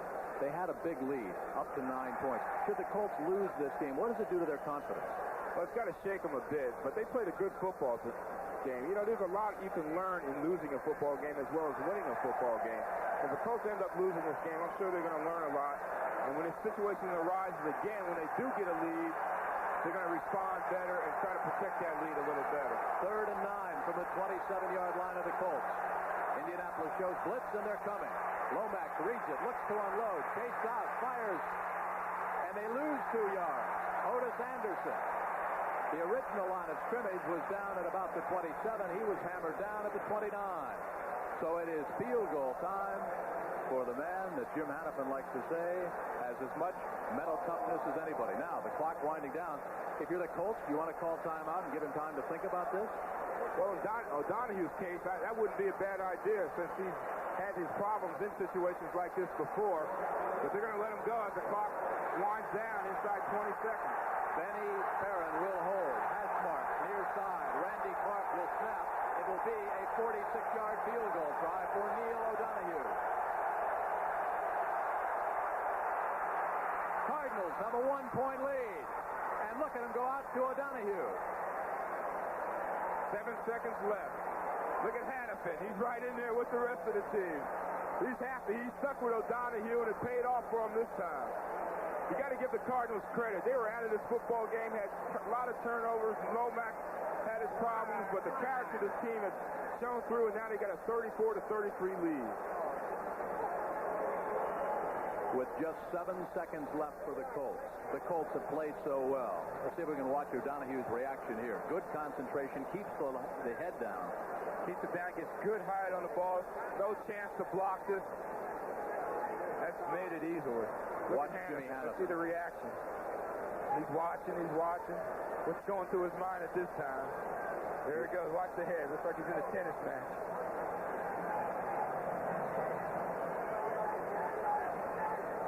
Yeah, it's good. Look at him. Throw that stuff off. Let me get this celebration. Well, you talk about the character of the Cardinals, and certainly that man is at the helm, and he's stuck with Neil O'Donoghue. For the Cardinals, they kept fighting. They're out of it. They kept hanging in there. 2 big plays by Roy Green to get them some quick touchdowns, get them back in the game. Each time they look like they were out of it. Look at Frank Cook. He can't handle it. Some win, some lose. That's what's so hard to take in the game of professional football. Well, especially as well as the Colts played here this afternoon. I mean, they broke a 96-yarder for a touchdown. They were in Neil Lomax's back pocket. They gave Roy Green all kinds of headaches the first half, and Green came back with an extraordinary performance in the second half. Don't forget, it's doubleheader Sunday, so some of you will see the 2-0 Giants or the 0-2 Redskins. That game is already tied at 7-all, so they're banging heads at RFK. The Eagles and the Cowboys doing at it down Texas way. That'll be coming up as well. And, of course, Brandon Irv with scores and highlights of our doubleheader game as well to bring you up to date on all the action around the NFL today. Vikings, they had a tough game against the Falcons. That one is over now. Squib kick. Clock will start when it's touched by a Colt. At the 12. Phil Smith needs to go all the way. We'll stop it now at the 23 with 3 seconds left.